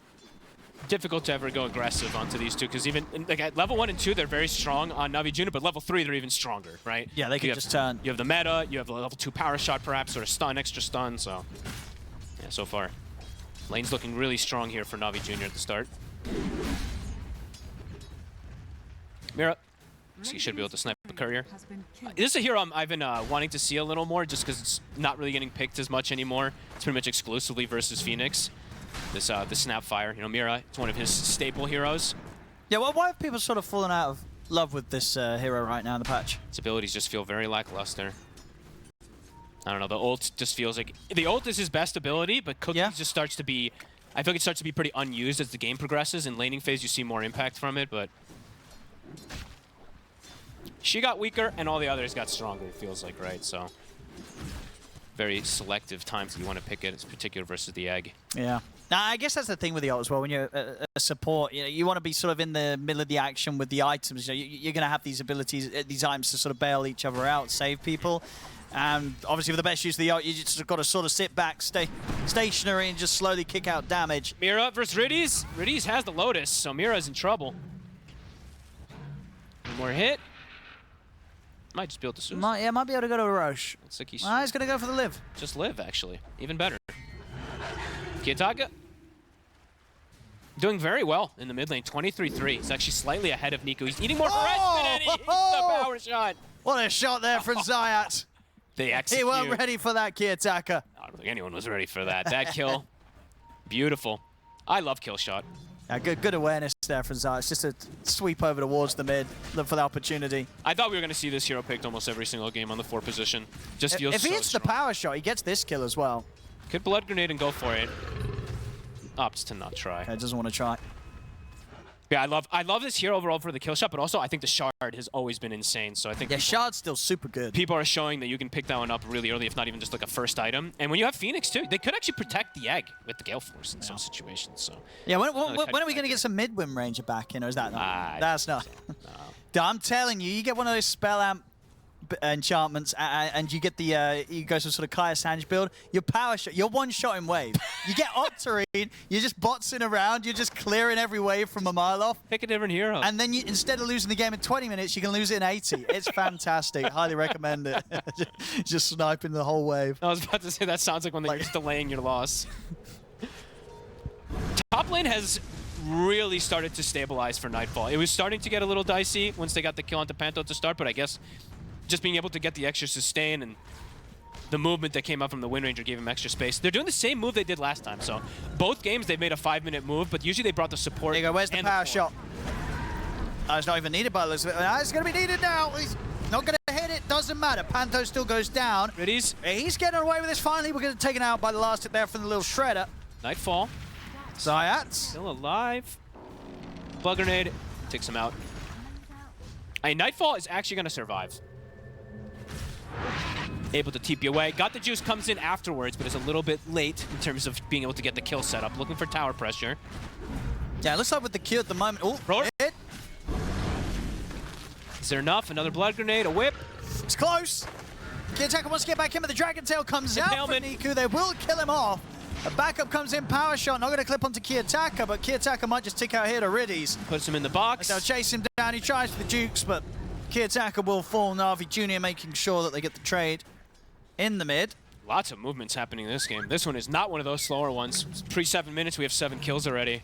Both teams matching each other. Again, just like last time though, even though Toronto Tokyo starts slow, the same movement that happens both games from NAVI Junior comes out and Toronto gets some catch-up period. PMA. Getting walked down, one more hit. Does get brought out. Yeah, I don't know, I feel like Nightfall's game is looking pretty good, but they are getting solid farm on Tricore here for NAVI Junior. But so far, not able to shut down this Ursa's lane in particular with the approach that they went for.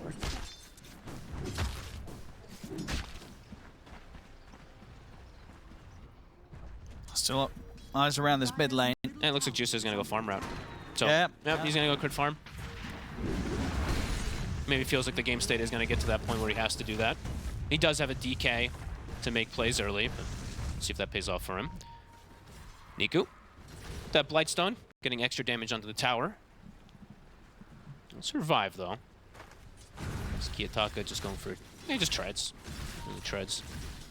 There we go again. Got the juice. Another move. On his way top They once love more. to do this. TP is on cooldown for Kiyotaka. Toronto Tokyo has his at the ready. Oh, they diving. get the shackle set up. Escape pack comes in, buys a bit of time here for Nightfall. The backup comes in as well for Toronto Tokyo. In with the Ravage. Nightfall's able to jump forward. They get the Tame with the Beast onto Got the Juice, controlling him long enough for Nightfall to bring him down. Power shot. It's there on the Nightfall. He's got to be careful. Pops the Enrage, starts to back away. It's Aurora. Panto is just in the right place. He just got the box, and they've got the Ravage, so... Yeah, great counter play from him. And keeping the tower safe again. Yeah.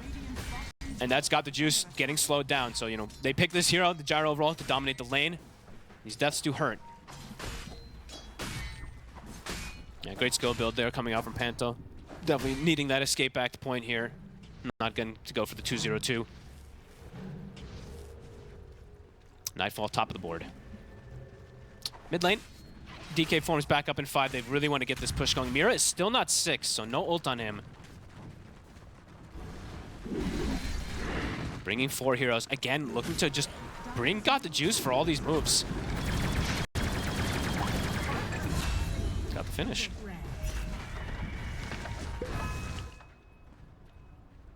Even though he dies making the other move top, he still looks to continue to play active with the team. So it's a really interesting way that NAVI Junior likes to play with their gyrocopter in particular. No, they might just go top once It more, looks right? like it, yeah. Bring him up there again.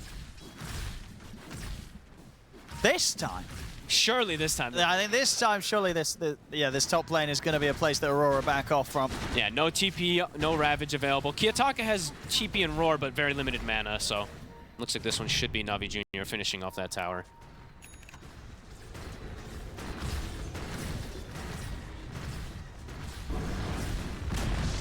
Yeah, very cool way of playing the gyro.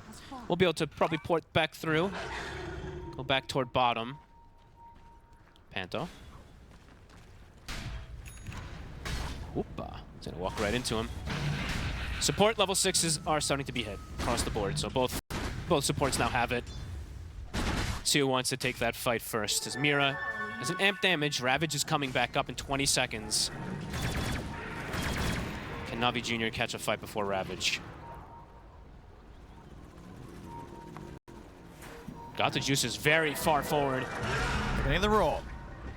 Is there any save here for Got the Juice? We'll get the cooldown off, but yeah, they can't get him out of that one. That's another death. He's getting slowed down a lot. The wheel not even connecting at all, but they don't need it with the Roar. Mira. Won't get the connections there. Blink finished up for DK. See where Niku wants to go with that. Did we see the build yet decided there from the Tower Blade? I believe we did, right? So he is just going down the pipe build. So a build that we used to see more popularized by the TBs. I mean, that's kind of strictly versus just 2 of the heroes, though, right? Just the Snap and the Beastmaster damage. At least some of that block. Another Ravage. And Got the Juice. The kisses Another are coming kiss. in. He's gone again, Owen. He's dying quite a bit now. They've got the Supernova. Toronto Tokyo, can he get out of range of this? The tonic The saves him. cookie gets him out of the stun. They're backing off here, Aurora. Another save. Can NAVI Junior catch anything? They're going to get the control on the Toronto Tokyo, so they'll get the Tide. Can they get the supports as well? Mira going for the TP out. The Dragon Tail will find him. Niku making sure the setup's there for them to clean up the snap, and he wants more, Niku. No stun available. Tough for him to get on top of Panto. Does want to continue diving. The power shot, Dire's bottom tower. not quite able to. But they lose the gyro again. He is really struggling, but Niku is having a really good game with his rotations. Definitely concerns for Got the Juice. Since Yeah. he is playing versus that Ursa core matchup. Might just be Niku the one who has to start transitioning his build a little bit, perhaps. Are scattered. Because the TB is going full utility. So.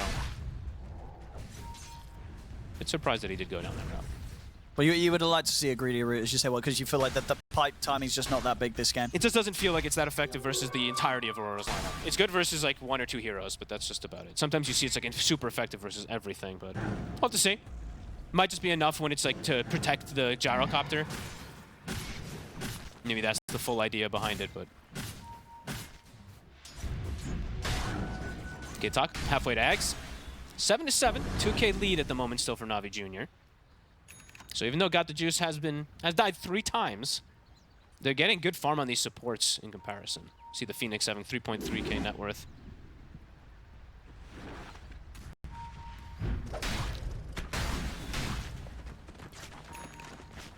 Full Pavis. Okay. I was trying to see what Riddies was going for. It looks like he really likes Solar Crest because he did similar last time. Is playing versus Ursa and Beast, so makes sense. Bit of a slowdown though. We started this game 7 kills in 7 minutes. Still about a kill a minute or so, but thought things would still continue to accelerate more. I didn't know Nightfall's going to be pretty happy with the space that he's getting. Yeah, I would feel like he's very content. Mira won't be as content. This is pretty much going to be the Battle Fury timing done for Nightfall. They're smoking again, looking to make another catch here. They want to find the Ursa. The DK plus the Wind Ranger, they're the ones that can make those moves. They want to. They're looking at Panto mid. I mean, it won't be a very big pick-off. They want something bigger, surely. I mean, they might take it if it ends up being an easy one. Looks like they might settle if he steps up, but he seems aware. Look at Panto. Oh, there we go. Not aware enough. TPC coming in. Panto, he's going to get the chance to get his spells off. The raindrop. I mean, that was... the Supernova's come out. And they're trying to buy space here for Niku to back off. But Toronto Tokyo will just happily walk in, ravage the Dragon Knight. Niku's dead. I mean, that was a very rough play to try and force around that tier 2. I mean, Panto at was best, so aware. You kill off a Ringmaster. Yeah, and Panto just seemed super aware. The raindrop actually saves his life versus the power shot execute there. Yeah, that was rough. And that was pretty early into the Smoke's lifetime as well. They had time to try and look for more. Yeah. Yeah, they went for something. They don't get anything from that. Maybe they felt forced in a way because of the DK form. Not sure. I think they had time. Yeah. I think they played as if they... Yeah, if they had a little bit more patience, maybe they could have made the move up top. And Aurora now kind of in a dream position. Yes, there's a 1k still slight there for NAVI Junior, but they've got the core items that they want, right? The Battle Fury's done on the Ursa, and the Ags is done on the Beastmaster already at this point in the game. NAVI Junior, they are setting up perhaps for Tormentor. 4 heroes on the bottom side. Ults are on cooldown for Aurora, so it looks like they can't contest this. Where's PMA's pipe? Okay, it's coming. Perhaps, I mean, I can see why with the pipe, though. Like, I think what he was thinking, too, is like, yes, it's an old build that we used to see more from the TBs, but I think what he's trying to do is match the team fight, because without, like, their team fight is obviously lackluster in comparison to Aurora's, but maybe with the pipe, it can try to match in some situations. We'll see if it pays off. If it's able to protect Got the Juice in particular, who, speaking of Got the Juice, he did switch his build. So went back down the SNY route now. So looking like he does want that status res and extra tankiness. That does mean that they're going to have to start winning some of these fights soon. It does. And game pace is slowing down, and Ursa has the Battle Fury, so that farm is going to quickly accelerate. I mean, is Nightfall this game, is he going to sort of get this Blink Dagger next and then look to get involved, or do you think he just kind of keeps to himself, gets the BKB done as well before taking the risk of getting involved in the action? I probably can, especially if there's these overextensions that we're seeing from NAVI Junior. Like, yeah, obviously you want a BKB and Blink in this game, but feels like with the way that NAVI Junior is overextended, Nightfall might be able to show up and get some cleanup. Pipe finish for Toronto Tokyo as well. His feels like versus all 4 of them, right? Feels super impactful. 3 of them.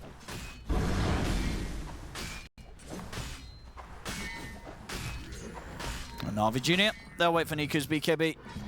Okay. See if that all pays off. See if the team fight that comes out when they've got the BKB plus the SNY perhaps. Got the Juice is showing himself top. It's a dangerous position to be in. Yeah, he's not going to overstay his welcome there.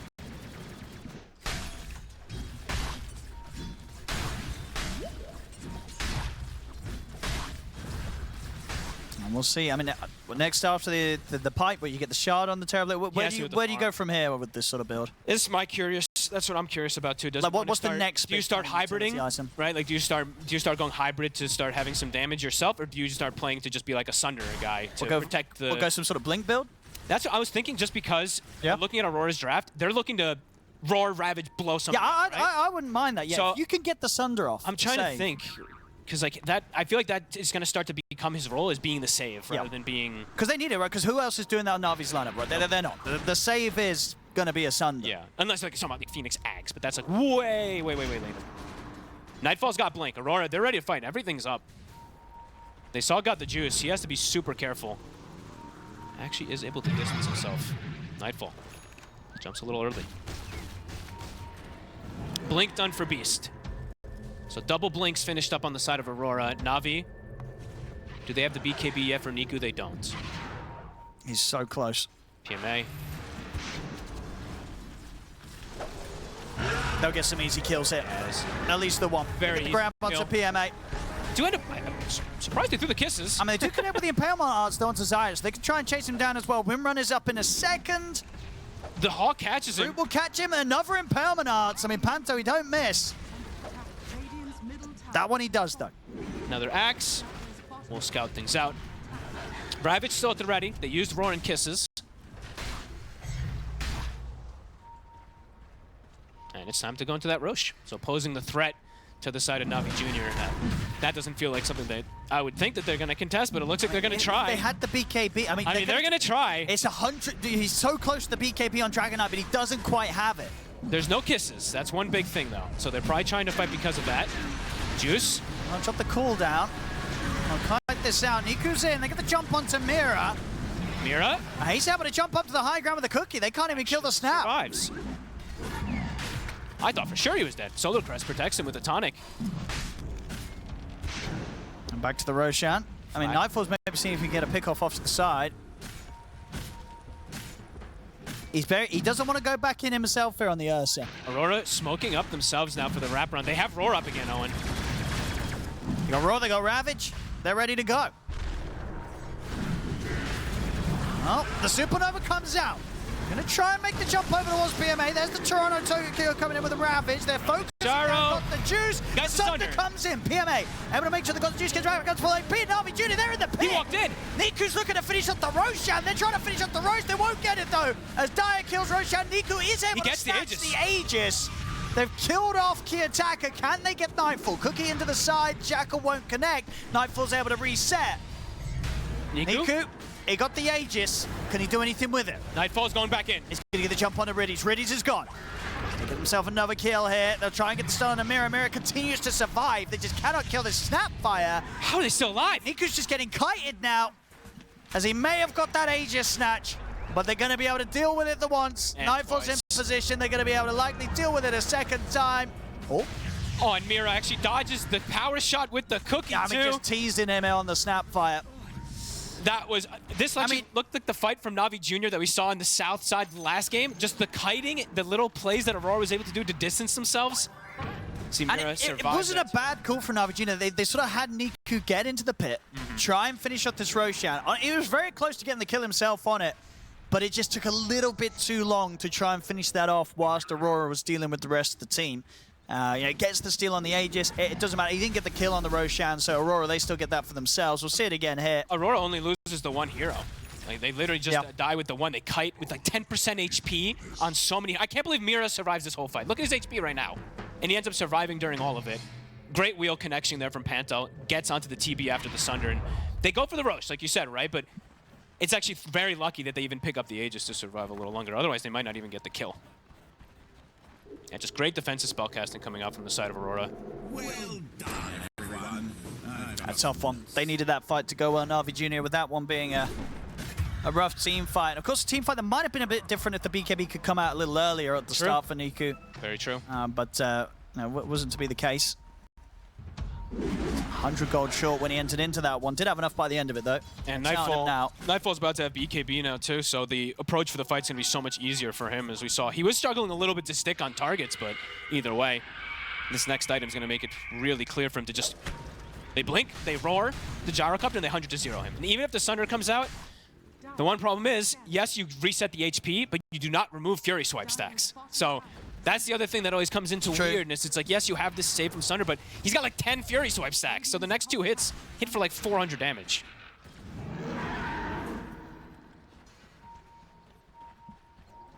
It's not going to be easy for NAVI Junior in the next few fights. No. Especially because like every single time now every fight is gonna be, you're playing versus every cooldown of Aurora. Yeah, you just get, as you said, someone's getting, maybe everyone's getting ravaged. Someone's getting stunned, someone's getting killed, you know, just mauled to pieces by the bear. Yeah, one hero is pretty much dead right at the start. So have to see how they adapt to that. You got the juice, as you said, his BKB is gonna soon to be coming. Actually, not really, he's still about 1,000 plus away from it. Feels like Aurora is starting to get very comfortable in this game. And for Navi, I'm starting to see the pivot here, at least from PMA. He's starting to start going down Yasha and Mantha, but okay, it does feel like they're getting into some pretty difficult territories as this game continues. Toronto Tokyo is just... It feels like he's undealable with, too. He just kind of walks in and waddles in as this top. He's always going to get it ravaged. He's always going to get it You're off. never going to be able to stop him getting his ult off. There's no break. The best effective tool that they have actually versus the Tide is the Max Sun Ray. Once he's got in, if they can full duration it onto him, but that's just not going to happen. Yeah. He has Pipe too. And by that time, you know, Ravage is already going to be coming out. Exactly. So. This Watermelon is a big problem. It's not an easy one here for NAVI Junior. Kiyotaka about to have BKB also, so that Beastmaster's so quite a bit of a threat. And just these saves, as we've seen, you know, a couple little escape act or a cookie that ends up bailing them out of some situations. Saves are very important right now, it feels like.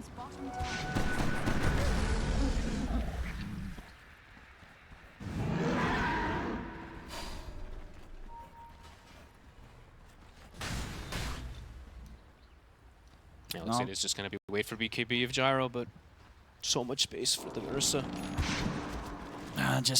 Yeah, they can kill him through it. Sure can. It was a nice Sunder from the PMA in the last fight. It was. But he can only do that once, really, and only save one. Yeah, and even though they have BKBs, there's a roar, right? There is the roar at the end of the day, plus that Ursa that can just pierce right through it as BKB is used, but Kiyotaka's on top of him. Yeah. Niku, he's going to try for the TP out. If they got the damage to kill him, they do. Right they can take him out through the BKB. Toronto versus 4. Okay, well, if he's on his own like this, then he will die. Takes them some time, but yes. Completely alone. Which damage did they end up doing? I want to see the numbers here. I'm talking about saves. You know, for Aurora, the saves are going to continue. Panto's very close to having the Blink Dagger. He's going to go for this Blink Ether Lens, so and has that maximum potential of being in position and being able to bail out anyone on Aurora's side that gets gone on. And Solar plus Glimmer on the Snapfire. And Cookie. So, like these supports could do so much to save. And whereas obviously with NAVI Junior, there's much more aggressive supports, which did have a lot of good impact in the laning stage, but now at this point where it's all about keeping your carry alive, it's harder for NAVI Junior to perform in a team fight. Absolutely.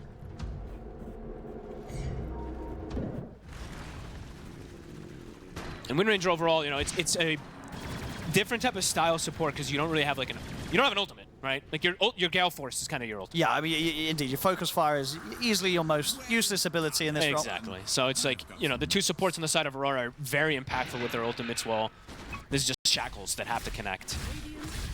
All skill shots.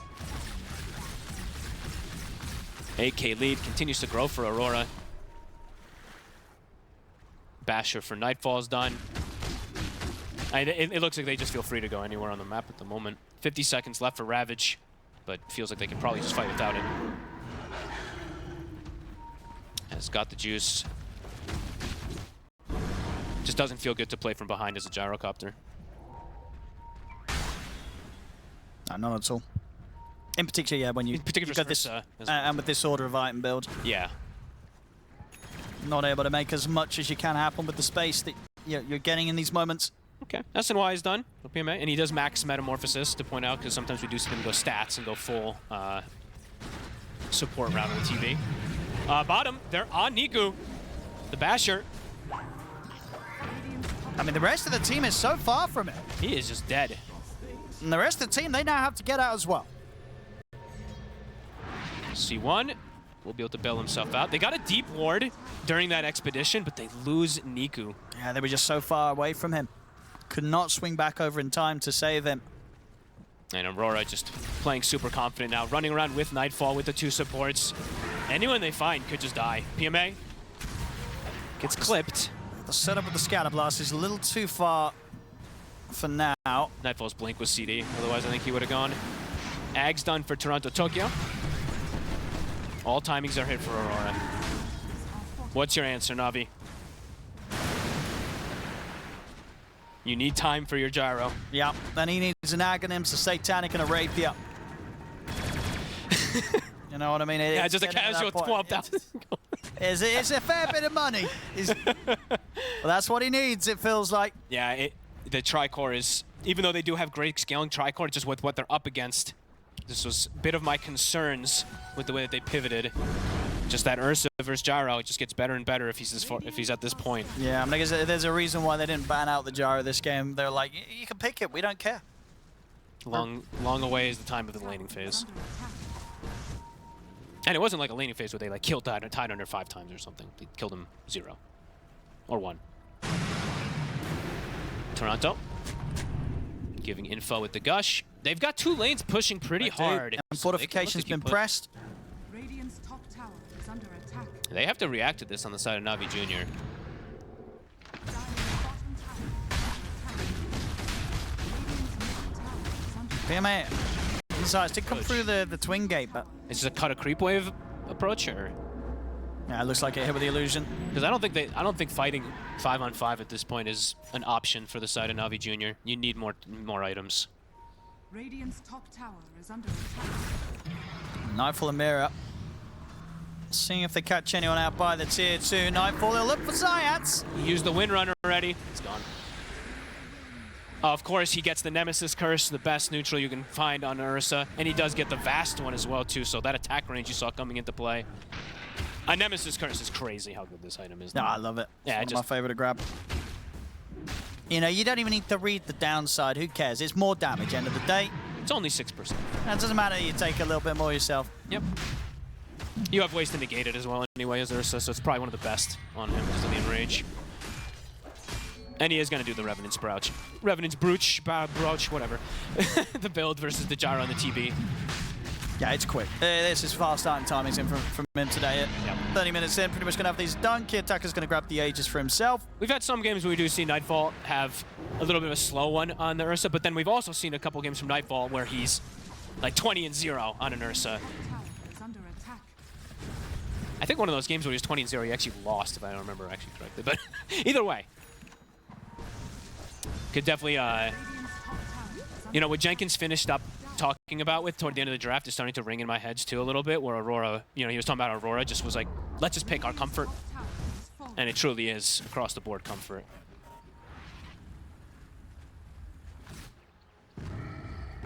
Yeah, they're going to be able to set up and look towards getting this bottom wave push round, go for the last tier 2.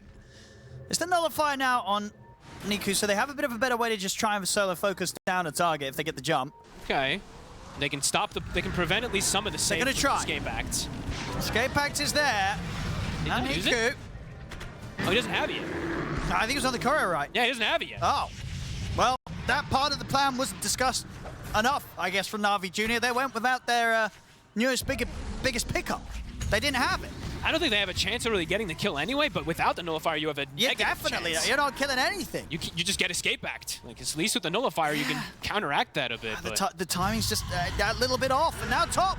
Juice, Kiatak is on him. He gets the jump, Key Attacker. There is a Sunray. Okay, BKB out from Key Attackers. He'll try and stay on top of the 2 of them, bullying them back. The 4 of them, in fact, and Niku and PMA turn up. Key Attacker, he's got backup on the way over. Tidehunter connecting. Toronto. With a gush. It's a little bit deal. Panto's just in.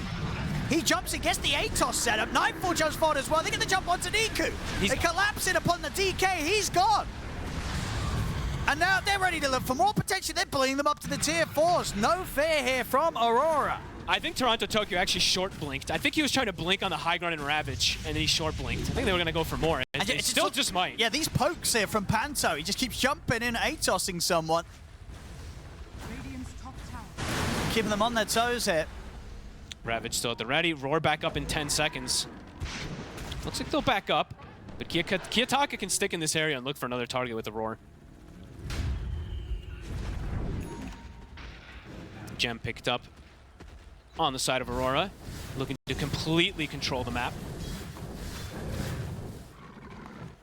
15,000 lead now after these few moves.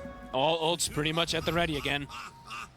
That's getting very scary for NAVI Junior. Just too hard for them to make moves, and at this point their damage just feels non-existent. Yeah, some of the timings were missed, and it's now cost them to be very far behind. Overall PMA, I feel like he's just a walking Sunder at this point too. See how much he can actually do with this Terror Blade. Aurora. Maybe they find Panto with the angle they're coming in here, NAVI Junior. Would be nice to find the back line for the first time. Looks like they'll scout him. Toronto Tokyo's going to scout them first. He gets in with the jump on a PMA. They're on Panto. They'll find Panto. Good kill. Can they get more? Well, Scatter Blast off the mark. So they're closing the gap in with the cookie on towards PMA. Toronto Tokyo, of course, still has the Ravage ready if necessary. Kiyotaka's in with the Roar, takes out Science. Yeah. They just turn towards the egg. They're He's going to be able to killing beat it down. The Supernova comes to an end. Double kill for Kiyotaka. Aurora, they can just clean this one up. As Niku's going to get chased down, trying to escape it with the BKB, but the Gush comes out. Kiyotaka jumps forward. Niku's gone. Zayats, he did buy back to try and help here and try and bail somebody out, but PMA can't escape the Beastmaster. Triple kill for Kiyotaka as they're just having a run. Could just be it. Honestly, they get out with the gyro, but the rest of them all dead. It's getting pretty miserable here now for NAVI Junior. Ultra kill for Kiyotaka. This game, this series is looking to be pretty much over here unless they could do something miraculous. And Kiyotaka literally just blinks in, roars the Wind Ranger, kills him, and then kills the egg by himself as well. Fantastic game coming out from Kiyotaka this time on the Beastmaster. Has 4 dead. This Rex definitely going down. Yeah, and they had great success in game 2 around their gyro, but it's just what a very different game. Absolutely. I mean, the Ursa just has the freest game ever as we see Nightfall. Any fountain divers? Not yet. To be fair, they're pretty low, but you know, why not go for it anyway? You got an Aegis on the Beastmaster to get in there. If they had a Pyrrhic Cloak, you know, if it was 35 minutes and they had that, you know, you throw the Pyrrhic Cloak on yourself, you run in. Not the case. Either way, Rax is dropping. Oh, there we go. Got the juice. Dead in the water. BKB's still on cooldown for 30 seconds. Ravage comes in. Got the juices gone. They do have some buybacks, and he will come in with it. Niku? The Sunder comes in. PMA able to keep Niku safe. I'll try and turn towards Toronto Tokyo because they did get the top racks. That was a full refresher on the courier. Kiyotaka just had it at their base. Whoopsie. Nightfall's back in. They get the jump and got the juice. It's a dieback. Gone for 100. PMA. Have they got anything left in the tank in NAVI Junior? Kiyotaka's in on top of the TB. In with the BKB as well. I mean, Navi's playing on. They're trying their best here to find something, but Nightfall's going to find them first. Gets in onto PMA. The Terror Blade's out. It's got buyback. They're not giving up on. Shiva's guard on Toronto Tokyo. 31,000 gold lead here for Aurora. Roar back at the ready. As we said, Kiyotaka's courier did die, so it's not double Roar, but 70 seconds without the gyro, without the carry. Waiting to strike.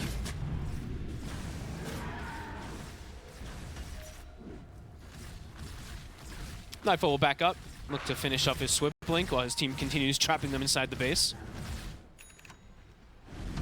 Level 20 about to be hit for the snap as well. We'll take that shrine. And Kiyotaka very close to level 25.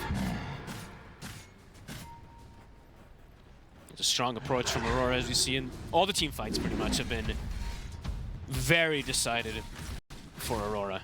Don't think a single one of the team fights they actually really lost in this game. PMA. He was trying to push this bottom wave round. There's an Abyssal. What? The Jukes? Jukin? He's still going to get found. Not Jukin. Another one. Dead without buyback. As Aurora, they can get this bottom wave pushed round. Look to take that final tier 2. It's interesting to see that they didn't really like pivot in terms of some of itemization. It was very standard from the side of NAVI Junior because they're playing versus like Ursa. No Yules being picked up on the Phoenix. They just went for cookie cutter, you know, Solar, Force. I'm not saying that this would have fixed their problems, but it does feel like Aurora just had the one up with multiple different things coming into this game after the lanes didn't come out as successful for Navi. He got the juices having, one of the harder games for him, right? 1 in 6. Every single time he was showed, he was just dead. Yeah, it definitely feels like they just didn't give enough respect towards the Nightfall there, so with the way that they closed up the draft and the way that they played, and as you said, itemized. Yeah. Well, Panto does get taken out by that straight power shot coming in at the end of that one. Niku. It's going to come out after the BKB, so the BKB off in time. Niku will be fine from any further jump for now. Instant buyback from Panto. Wants to keep the push going. And Ravage is up again. Rory's up in no time as well. 30-second cooldown now on it, of course with that 25 talent. And his courier is respawning in 20 seconds. He has literally a full refresher and another 4,000 gold, so. Not much acquired here from Navi Junior in the last 10-15 minutes. They do anything crazy here. 37k behind. 37 minutes in. They're losing their final set. Well, actually, no, they still have the top set. Top set, of course, was left unharmed, as Aurora decided to go for kills instead. Navi, they're all back up. Whoever shows is probably just going to get instantly gone on. They go, they jump straight away over to Riddies. Riddies is gone. I was like, who's going to show first? He's in on the side. Gets the raw set up on towards Niku. The wheel comes in. Niku, he's gone. Has got the juice. Nightfall closes in upon him. A couple of swipes of his claws and he's dead. GG is called. Aurora take game 3. And with that, the series 2-1 against Navi Junior here today. With complete comfort this game, it felt like. Just Nightfall.